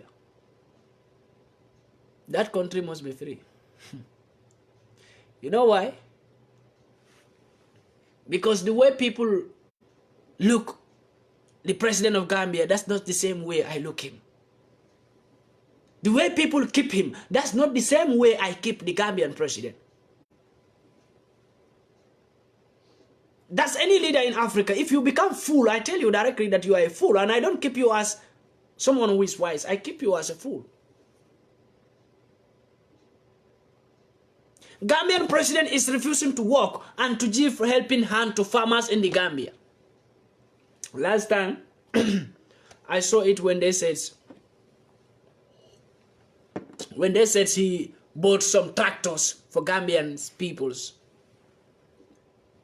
He bought tractors for Gambian peoples. Don't you, the Gambian, thinks that is a scam from the president to you peoples so that he will win your heart again for the next election? Because before the former president leave, there are many tractors there that the former president brought to Gambia. Where are those tractors? When Adam Barrow became president, he sold those tractors. Now you are bringing another tractor saying that, I brought tractors for you. What about the tractors that the former president left there? Why do you sell them? Where are those tractors? But now Gambians, they show to Gambians that your former president is dictator. But you don't know that you have a man right now. Right now you have a dictator in Gambia. Before you don't have dictator. Before you have a man who is trying to take what belongs to him and deal with his enemies. But right now you have a man who is called dictator. That is Gambian president, because when you speak about what he is doing, he lock you up for 2 weeks and leave you. When you speak against him, he lock you up for 2 weeks and leave you. That is dictator behavior. He is trying to make you support him by force or you keep quiet. And this is what I say to Gambians, that if I will be locked by Gambian president because of what I always said about Gambian president, then I am ready to be locked up. But believe me that even if I'm locked up for 10 years, if I still came out, I will still stand where I stand and fight how I fight. Locking up me can't change anything. It will make it worse for the president. Don't you believe that? Because there are people who you can lock up as a president, who you can lock up some people and get free. But there are people you will lock up and it will be mess up for you. I'm not saying I am great. I am big. Nobody can lock me up. I am just a human being who can be locked up by anyone. Who can be killed by anyone. But everything is not like you are the power because you have the power and you can do anything you like. There are things that you will look down on them and do them. You feel like nothing will happen. But at the end of the day, you feel the consequence. Right? Gambian president is a dictator. I have said it before, that he is a dictator. Because when you look into Gambia very well, since this man became president in Gambia, him and his ministers and his governors and some of his MPs were using Gambian girls to sleep with. How many of the ministers on naked videos, their Bola videos, their Bola pictures, their sex audios I bring out here? How many? Many. And those are ministers who control our budget. Those are governors, MPs. The advisor to the Gambian president, his Bola video, whose Bola picture, sex audio come out. Everyone see it. The advisor to the president, to the Gambian president. That is called Dusano. He is the advisor to the Gambian president. Doing that act. Gambian president, his political party is a political party that sleep with people's wives. That's how I will call it. You know, I don't care how anyone see it, but it's a political party that sleep with people's wives. Because that's what I have seen in his government. Sleeping with our youngest sisters, underage children in the Gambia. You know? So, you know, everybody is keeping quiet in the Gambia. Nobody is ready to talk about this because they are afraid of government will lock them up. They have Interpol, right? If I'm doing the wrong thing, if I'm saying the wrong thing about the president, Interpol will come for me.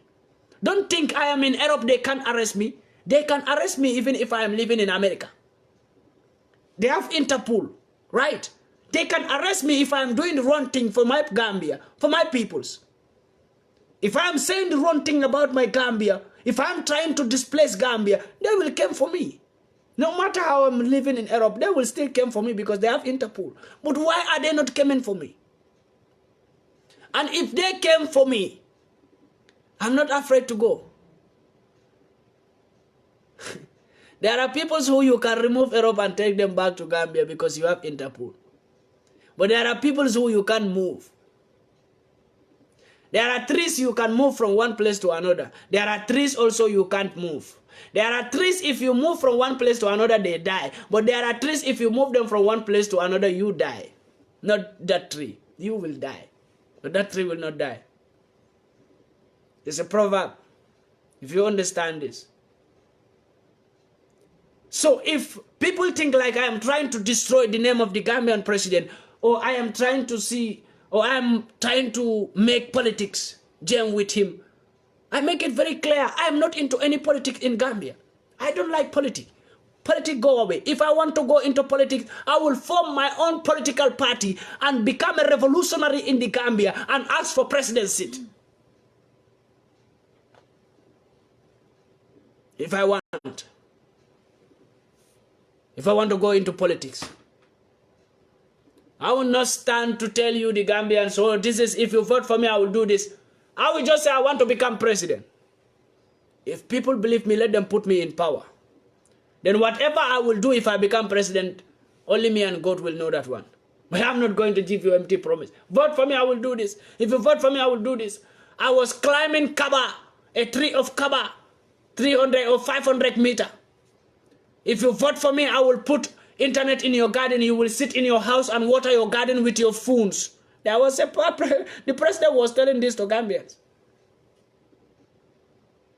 That's why Gambians put him in power. Because he was giving them like, they will sit in their house. What a lie. He said Gambians will sit in their houses and take their phones to water their gardens with their phones. Come on, even Europeans don't have that. Americans never have that. How do you expect a president like that, an African leader, to create that? For Gambian women to be sitting in their house and press their phone. Oh, water? Yes, 20% of water. Water garden. Then they will be sitting and watching their garden. Water is pumping there. What a shame on the Gambian president.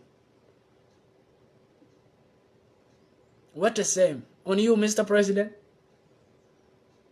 Maybe his wife. Come on. The president is trying to fool Gambians. You know, he likes to speak in parables when he is speaking to Gambians. The only time you can see the Gambian president coming out to address Gambians, that is when when election is at the corner. He will start speaking. Oh, hey, Manding Kolko 10. Manding Kolko 10. That is the only time you will see him speaking proverbs, Mandinka proverbs to the Gambians. But after election, when he win, he forget about Gambians. Who see him speaking after election? Since election was finished in the Gambia, who see Gambian president coming out to speak to Gambians? Who? We have a lot of problems Gambians are facing right now, but he never addressed those problems. He never put his mouth there. He's keeping quiet, doing what he like, eating your money and sleeping. And in the next 5 years, you will vote for him again to become the president. The same question that Nigerians were asking me, the same question that Gambians were asking me. When I told them that I don't see any politician in Gambia who can rule Gambia, who can develop Gambia. They said, then who do we vote for? You ask me, who do you vote for? Don't you believe in yourselves that among Gambians there is some youths who can rule that country and have pity and fight for your right and speak for you, fight for you while you are sleeping? That is called leader. A leader who will fight for the citizens, die for the citizens, do everything for the citizens, make sure that citizens are safe and live in development environments. That is president.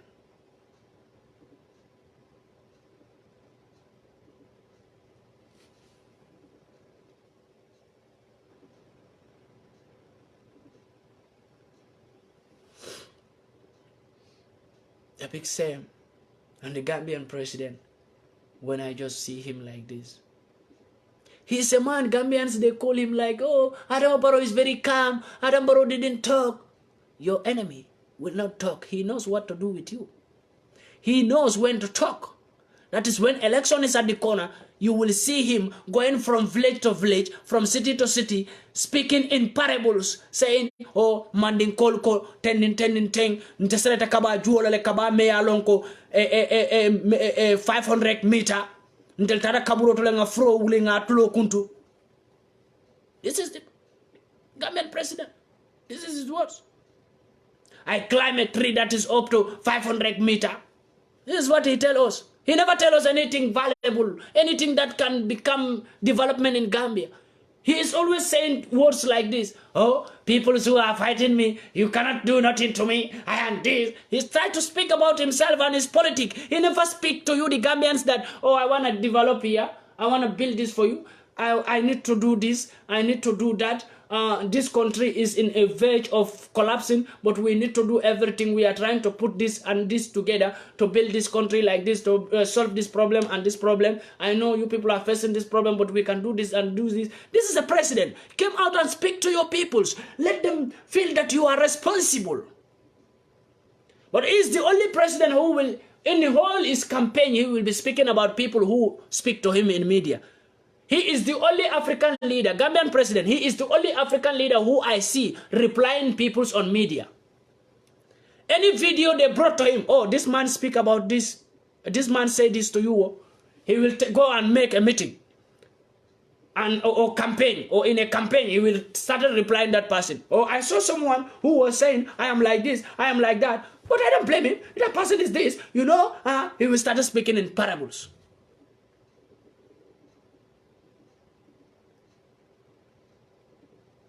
It's really crazy.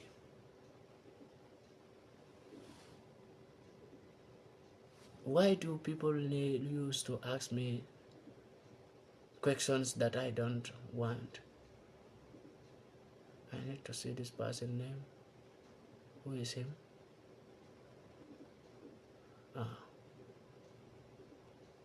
And those are distractors.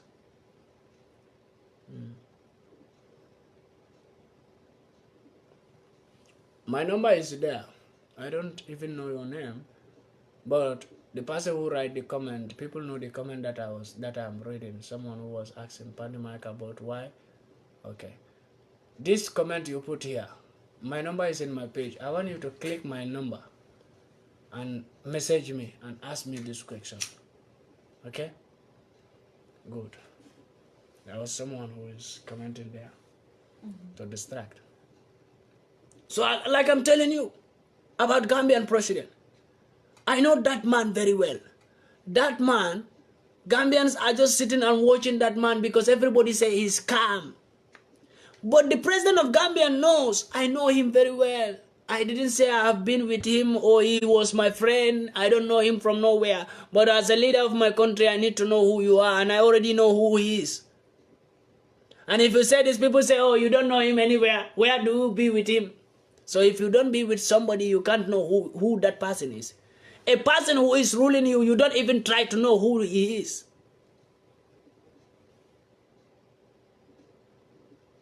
And when I tried to speak about Gambian president, do you know what happened? The same thing that Nigeria, that was happening between me and Nigeria, some Nigerians. The same thing happened between me and some Gambians. You know why? Because when I speak about Gambian president, his supporters will come and started insulting me. But the Gambia, the same, those people who are insulting me, they will be living in Gambia or suffering. They can't even buy half bag of rice. They can't even buy half bag of sugar. They can't even go to market and buy things. Because you have a brother in Europe, you think he plucked money from the tree. Because you have a father in Europe, because you have an uncle in Europe who is sending money to feed you. You are living in Gambia, you don't know the difficulties of life. That's why you are stupid. You don't understand that? Because you don't know the difficulties of life. Your brother living in Europe sending you money every month to go and buy a bag of rice and you are eating. You are not suffering. You don't know the difficulties of life. That's why when people speak about what your president is doing in that country, you try to insult them because you are not taking any responsibility in your family. When you are responsible to buy a bag of rice, when you are responsible to take care of kids, when you are responsible to take care of your father and your mother, when you are responsible to build houses, normal houses in your compound, then you will understand the difficulties of Gambia. But as a young boy who is just eating and waking up, going to toilet and sit it and come again, eat it, go to toilet, sit it, sleep, don't understand the difficulties of Gambia. When people are talking about the difficulties of Gambia, what the government is causing, but I think 90% of Gambians are facing that difficulty. It's nobody's problem, it's our problem. Our problem. We should not blame nobody. We should blame ourselves. Our problem. We vote for him. We were supporting him. Oh, Barrow, Barrow, Barrow, Barrow, Barrow. So many musicians were singing for him. Because they need money from him. Fools. So many musicians were singing for him. Right? All those little children who came out to become musicians, we are singing for him. Everybody, hey, Barrow, Barrow, Barrow. After when you record the music, you blow it to the air. You didn't even get fame. You go back to your suffering. Your sufferation, you go back. You sing the music for the president. Everybody sing the music around with him. He become the president again. He win the election. He never know you. You go back to your sufferation, your that empty house. That you don't have house, you don't have rice, you don't have oil, you don't have nothing. You go back to your hunger. After sitting in the studio, shouting as a musician, supporting the president, he win the election, you go back to your sufferation. I see some musicians who the only music they can bring is only about the president. Barrow, Barrow, Barrow, Barrow, Barrow. In the Gambia. Hungry musicians. Hungry musicians. Who think by singing for the president, they will be rich. You will remain poor forever because you are trying to brainwash people in your music to support someone who is not going to make Gambia better. And you think your career will go up. Just look at every musician in Gambia who have sing for the president. Where is their career? Their career is down. Look at by yourself. Every musician in Gambia who was singing for the president, making song for the president, where is their career right now? All of them, their career is down. All of them. And all of them, their career will be down. God is not with you. You are lying. Barrow is this, Barrow is great, Barrow is that. You are lying. You know it. Even when you are singing the music in your mind, you know that you are lying. You are just singing it out to be rich. So that the president will call you and give you a little chicken change. This bribery, if Africans don't stop collecting bribe from politicians, we will never go forward. As a youth man, stand for the country. See the sufferation of the country. You are the father of, you will become a father or a mother in tomorrow. So are you not thinking when that country remains like that, you will still come and take a responsibility in that kind of situation? You are alone, you are not married, no children, you are facing difficulty. What if you have a wife and if you have kids, responsibility? And that country is in that situation, you are crying, but you are not even married. You don't have kids, but you are crying as a youth man. You don't want to fight for your development, you don't want to fight for your progress, and you are there taking bribe and supporting someone who you know is destroying the country. When you take bribe today, you eat the money 1 week, the money is finished. Then after the election, I hear you complain, oh, the country is hard. No, bro, you know, we can't get money, no job in this country. You started calling semesters. Gambian youths, I'm talking to some Gambian youths in the Gambia, not all of them, but majority of them. They support the president in his political career. He become president now. Yeah, people vote for him. You convince people to vote for him. They vote for him now. As a youth man in Gambia. Now the election finished. The president don't even know whether you exist. Now you are facing difficulties. You started calling semesters. Oh, bro, please send me some money, you know. This country is hard. Countries who make it hard. You are the one who make the country hard. Because you are the one who was going around with the president everywhere. I don't want to mention people's name on my video. But I will mention this person. Dr. Babaja, who leave America. Dr. Babaja Serin Chapacholi, who leave America and go to Gambia to do campaign with the president. Politics. Dr. Babaja, first when I find out his YouTube and his platform, he said he is the voice of the voiceless. He was speaking about whatever was happening in Somalia, in all those countries who have been in war. He was speaking about it. I was watching him. He was calling himself the voice of the voiceless. He was speaking about whatever was happening in the Gambia to try to condemn the bad things. Later, I see him, a politician will always remain a politician. A politician will always look for his benefit, not for the country. Babaja turned the table. Bribed by the president and fly from America to Gambia to go and do campaign with the president. But that same Babaja was the one who was in UDP with Usainu Dabo. That same Babaja turned now to go to another political party, become the president's supporter. That same Babaja will turn later when president came down. Babaja is just changing. You say you are there for Gambians. Now you are there for another politician. Tomorrow you will be there for another politician. Who are you there for? For the Gambians or for politicians? Babaja, these questions you need to answer. Are you there for the Gambians, calling yourself as the voice of the voiceless, or you are there for only your selfish interest and following politicians and the presidents? This is what we need to ask Babaja. Because many Gambians watch you.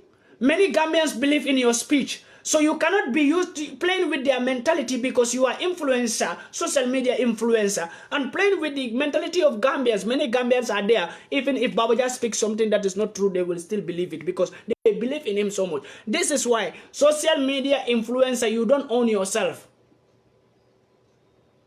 You don't own yourself. You can't speak what you like. You have to speak what will benefit the people you are talking to. You can't speak whatever you like.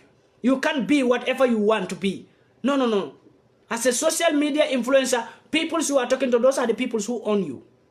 You don't own yourself. You can't do whatever you like to do or speak any rubbish you want to speak. You can't. You can't. So as Babaja Serin Chapa Choli, I want to ask you this question. And maybe you will watch my video. Maybe somebody will record it to you and send it to you that PANDI talk about you. I want to ask you this question. Are you still the voice of the voiceless, or are you the voice of the president? This is what I want to understand. Or are you the voice of the politics? You must make it clear to Gambians that you are the voice of the president. You are not the voice of the Gambians. If you make that clear to Gambians so that Gambians will not waste their time and will not lose their mentality because of listening to your words, your politic words.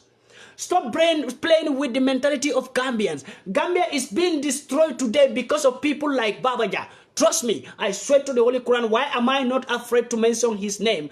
Is because I am saying the truth about him. He was a man who called himself the voice of the voiceless, speaking about whatever was happening in Gambia, in Somalia, in all those countries that have been in war, and trying to even cry for them. Even when they locked up Bob Keita, Dr. Babaja was the one sitting down crying, "We will lock you up, we will lock you up, At the end of the day, I see that same Babaja go to Gambia, mingling with Zainabu, laughing, smiling. Pretenders, why are you pretending to your peoples? Why are you trying to fool peoples?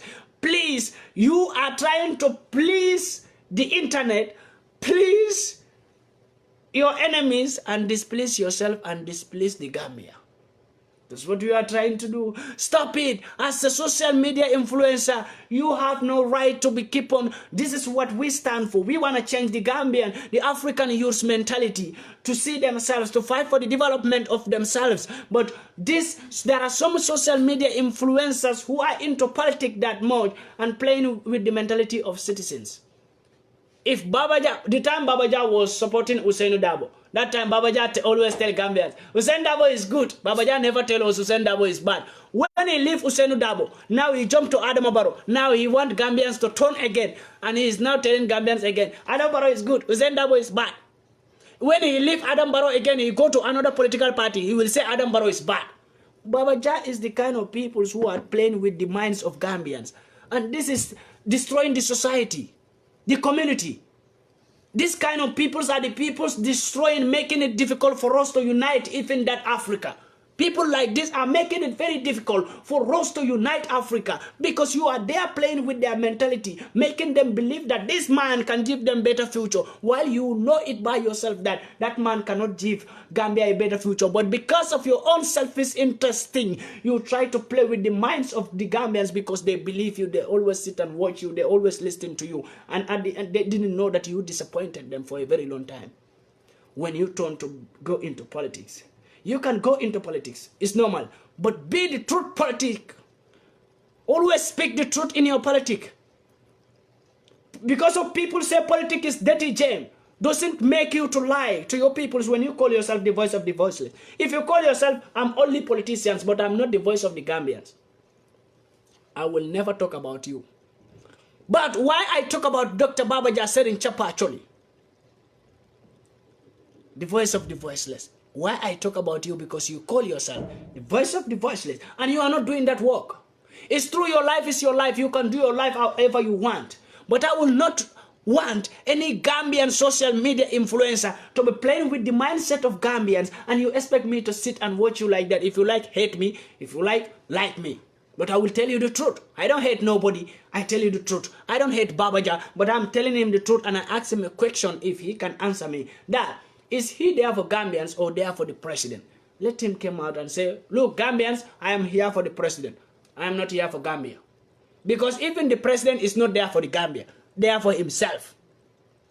The president of the Gambia is there for himself. It's not there for the Gambia. So, this you must make it very clear to us. Babaja, my question to you.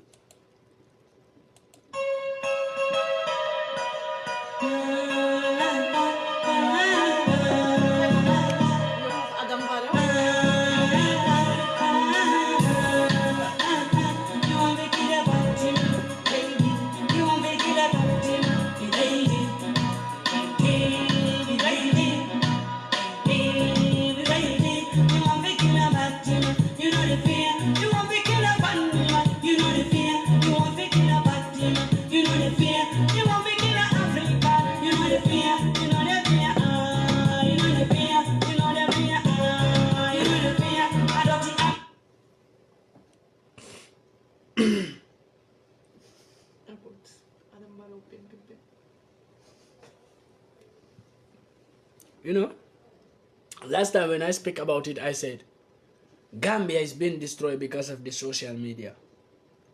Some social media influencers from Gambia took it personally. Some understand why do I say that. Some understand why do I mention those social media figures. Because the peoples I mention, people think like those are the peoples I hate, and those are the people they were even sending videos to them to make them look, to make it look like I am fighting against them or I hate them. If you can understand what I stand for, I don't hate no one. But I will not want any African to come out and call yourself an African, you are fighting for Africa or you are fighting for that country while you are there for yourself is interesting. If I find out that in your case, I will take him out and tell you the truth.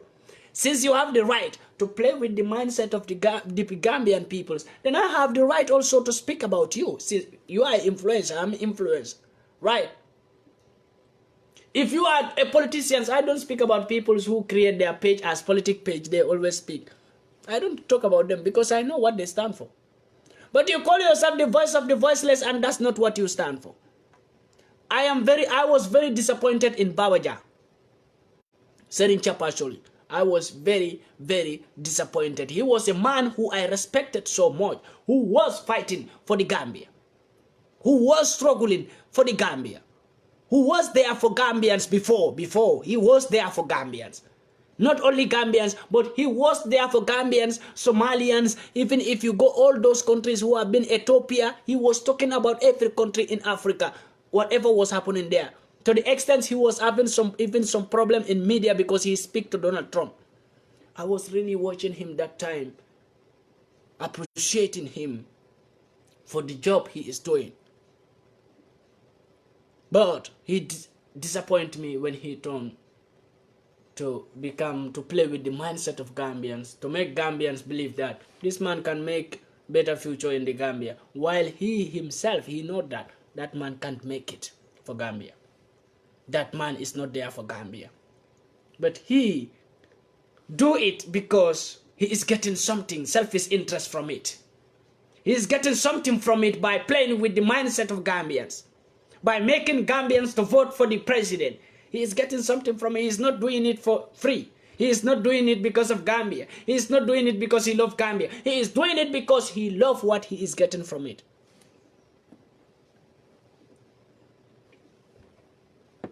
And that's the fact. Will you expect me to take a flight from Europe and go to Gambia and go and do campaign for someone without being paying me? Will I do that? Babaja do it. Okay, if you say Babaja will come out and say, oh, president didn't give me anything, I just do it because I want better Gambia. The first 5 years of that president, everyone know how Gambians were living. Everyone know how the difficulty Gambians survive was. And even you, Babaja, you know it because I know you buy bag of rice. Bag of rice before and the price now, are they the same? No. Bag of sugar before and now, are they the same? No. Who is causing that? You know it is the president, because when the president hide the tax on people who import sugar and rice in the Gambia, when the president hide the tax on them, they also hide their tax, their price of the rice and sugar. So is their right to hide it because the president is the cause of it. So Babaja, you know it very better. And you fly over to come and play with the mindset of Gambians. That time, I was very disappointed seeing Babaja doing campaign for Adam Barrow, spoiling Hussein Dabo name just because of Adam Barrow, saying that Hussein Dabo is this, Hussein Dabo have child there, Hussein Dabo have child there, Hussein Dabo have child there. If you are there for Gambia, you will not even speak that about Hussein Dabo. If you are there for the Gambia, you will not even speak that about Hussein Dabo. The only thing you will do is to stick with the Gambians and know who the Gambians want and tell the Gambians that, look, this man can never give us better life. This man cannot develop this country. Please, let's join hands together and give it to another man who will give us better life. Even if you don't choose anyone for the Gambians, but you can always remind them of this, that, because you are influenced and they watch you. Gambians watch you, right? So when you go live and you don't want to choose any leader for them, tell them, please, my people, be careful how you choose leader, because any leader you choose will rule you again till next 5 years, and be careful how things are hard in that country. Vote for a leader who will help you. Vote for a leader who will change things, who will make Gambia better. But you are there campaigning with Barrow. Oh, Barrow, because you get something from it, right? Your personal interest, but you don't care about whatever is happening to Gambians because you are living in America. Okay, you are better than many peoples in the Gambia. There are peoples in the Gambia who don't even have bag of rice to eat, who don't even have even 1 cup of rice to eat in a day. They go and bake to survive with their family, and you are not thinking of that. You think the place you are today, you can't go back to the poor level to the extent you can't even buy a bag of rice for yourself. You think you can go back to that level? Only God can do it. God can take you, no matter, God take you high. And the same God can put you down to the level of those same people suffering in the Gambia. I can keep quiet and say, look, I am okay because I can afford bag of rice for my family. But what about those who cannot afford it? When the price of rice and price of everything in Gambia is high, what about those who cannot afford it? That's why I talk about it. That's why I complain. And it's the cause of the president is the cause. Nobody. When medicine was entered to Gambia and killed many children, Babaja, you didn't talk about those things. If you are there for the Gambia, if you are the voice of the voiceless from Gambia, you didn't talk about that. The medicine that was gone to the Gambia, who is the cause? Why don't you tell the president, Mr. President, you are the cause of this. I support you, but you are the cause of this. When your president says he is going to put internet in the garden, why don't you tell him, Mr. President, we didn't see it yet?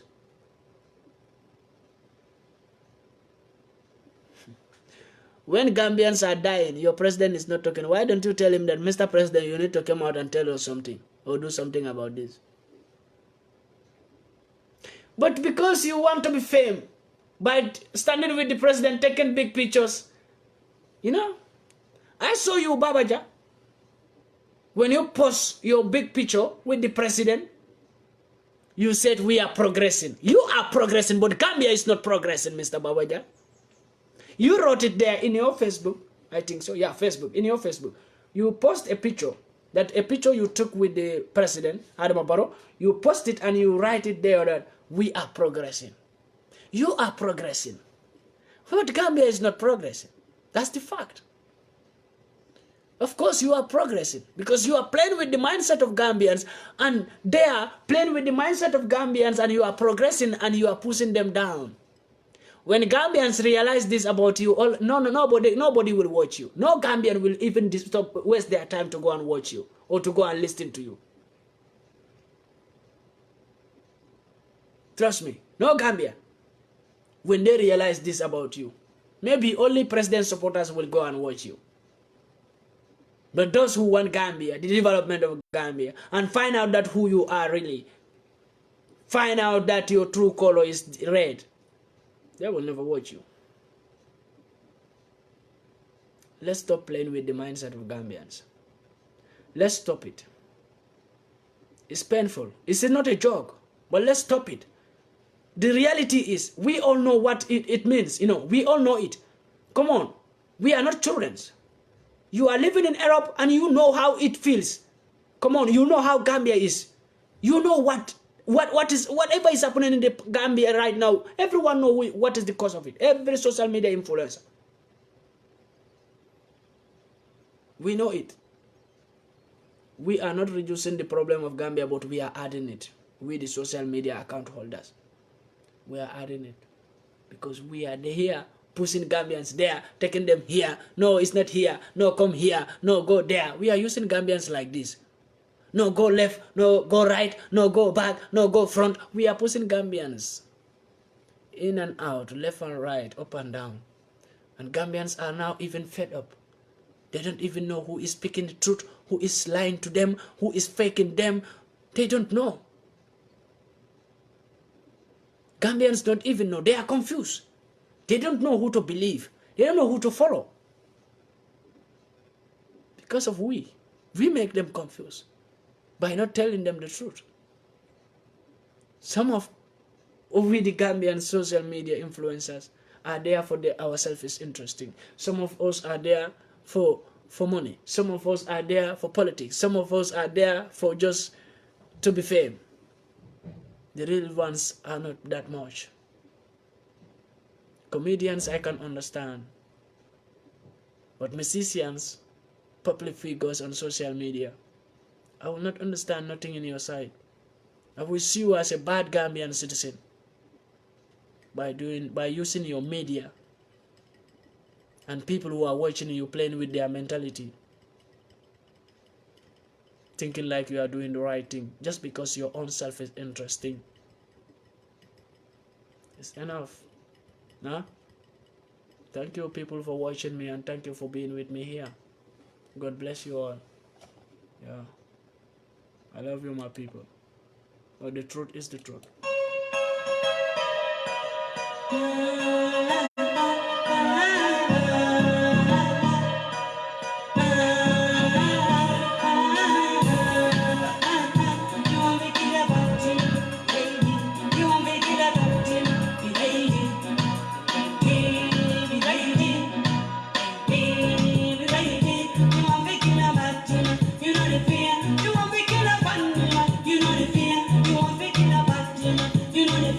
You want me killer Africa, you know the fear.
Jamaican suffering, black man suffering, black man dying each and every day, Baba. You want me kill a PANDI, you want me kill a PANDI, you know the fear, you want me kill a PANDI, you know the fear. You want me kill a PANDI.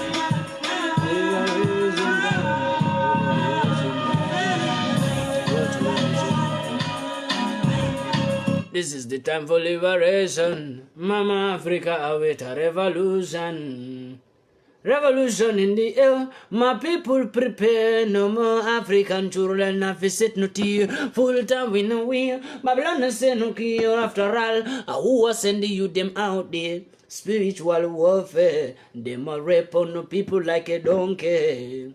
The world we live in is unfair. The hatred for the mentality will take us nowhere. It's time for us to rise and realize we must united come together as one. We tired than the lies, the alibis. Come make we stand up and down. This is the time for liberation. Mama Africa await a revolution. This is the time for liberation. Upon the MAICA with a revolution. Calling on the soldiers of Mozambique, Kenya and Zimbabwe. Calling on the soldiers of Nigeria, Ghana and Mali.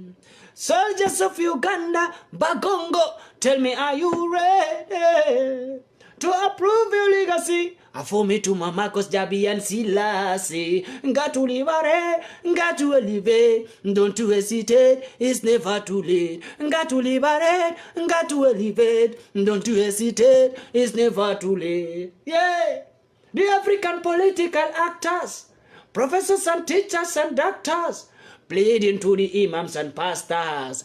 Please tell somebody cultures. A unity is what we need in Africa. Peace and powers in Africa, in the United States of Africa, free from Asia, Europe and America. Tell you something about Tangai and Nubia, Temba de Ethiopia, all of the ancient African empires, plus the emperors, real man conquerors. This is the time for liberation. PANDI MAICA with a revolution. This is the time for liberation. PANDI MAICA with a revolution. Oh my God. This music, if anybody want to find the music, you can go to YouTube and search for Jaringo Liberation.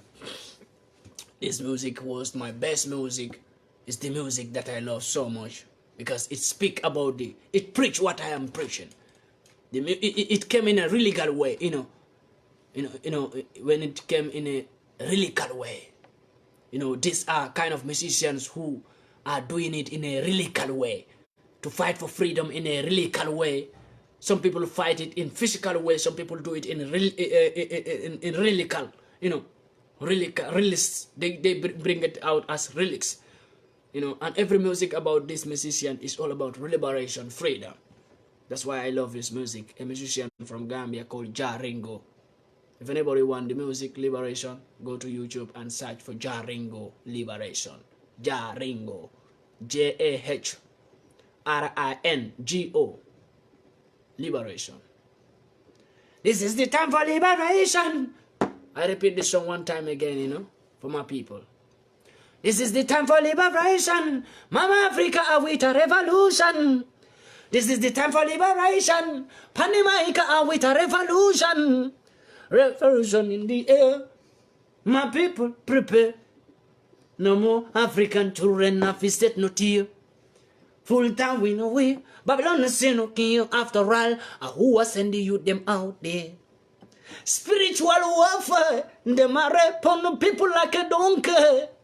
The world we live in is unfair. The other feed the mentality will take us nowhere. It's time for us to rise and realize we must united come together as one. We tired than the lies, the alibis. Come here, we stand up and listen. This is the time for liberation. Mama Africa await a revolution. This is the time for liberation. PANDI MAICA await a revolution.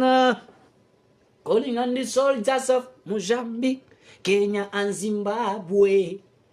calling on the soldiers of Nigeria, Ghana and Gambia. Soldiers of Uganda, Bakongo, tell me, are you ready to approve your legacy? For me to Marcos, Jabi and Selassie. Got to liberate, got to elevate, don't to hesitate, it's never too late. Got to liberate, got to elevate, don't to hesitate, it's never too late. The African political actors, professors and teachers and doctors. Repeat it again. The African political actors, professors and teachers and doctors, pleading to the imams and pastors. Please tell somebody cultures. A unity is what we need in Africa. Repeat it. A unity is what we need in Africa. Can't you hear? A unity is what we need in Africa. A unity is what we... Repeat it back again, Let's Africans hear this, The African political actors, professors and teachers and doctors, pleading to the imams and pastors. Thus, Africans are always saying that religion is the problem. This man have already bring it in a release.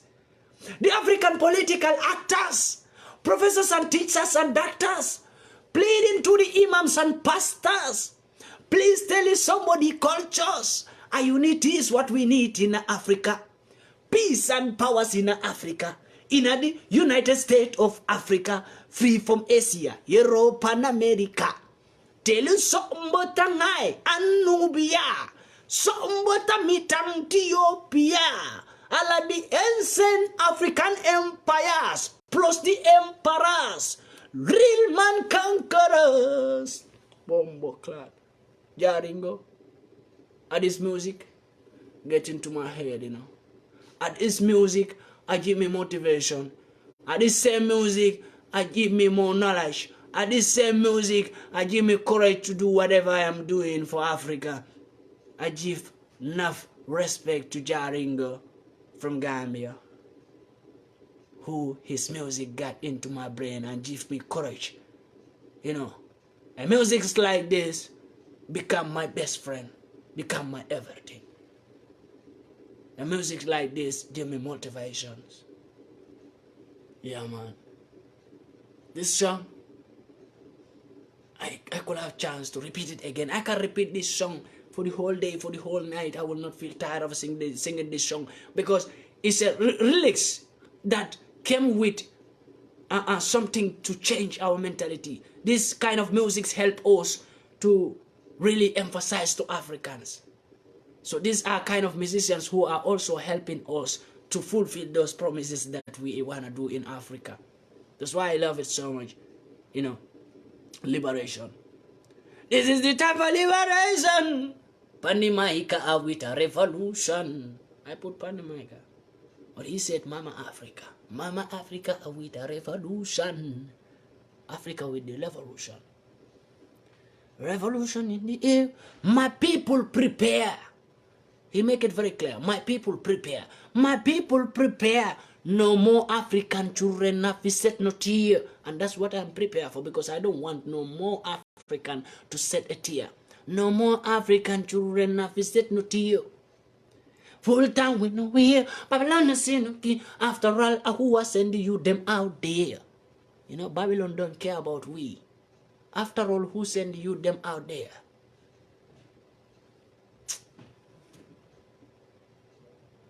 Who send you them out there? The only place that this release get to me, that is the African political actors, professors and teachers and doctors, pleading to the imams and pastors. Please tell somebody cultures. And when it came to a unity is what we need in Africa. Peace and powers in Africa. In the United States of Africa. Free from Asia, Europe and America. You see? And this is what I am fighting for. Africa, free from Asia, Europe and America. Tell us something about Anubia. Something about Ethiopia. All of the ancient African empires. When you hear this lyrics tell you something about Ethiopia, that Ethiopia have the ancient empires, When you want to know more about the ancient empires, you should search about Ethiopia, So this boy, I really love this man because his lyrics is really given most of motivations. All of his words, if you calculate it, you can get a full book from one sentence. When he says, the ancient African empires about Ethiopia, only that one you can fulfill a full book out of it. The ancient African empires plus the emperors, the African emperors, Ethiopia. Think about it. Search for it and you will find it out. Africa, unite. Unite. Thank you guys for being with me here. God bless you all.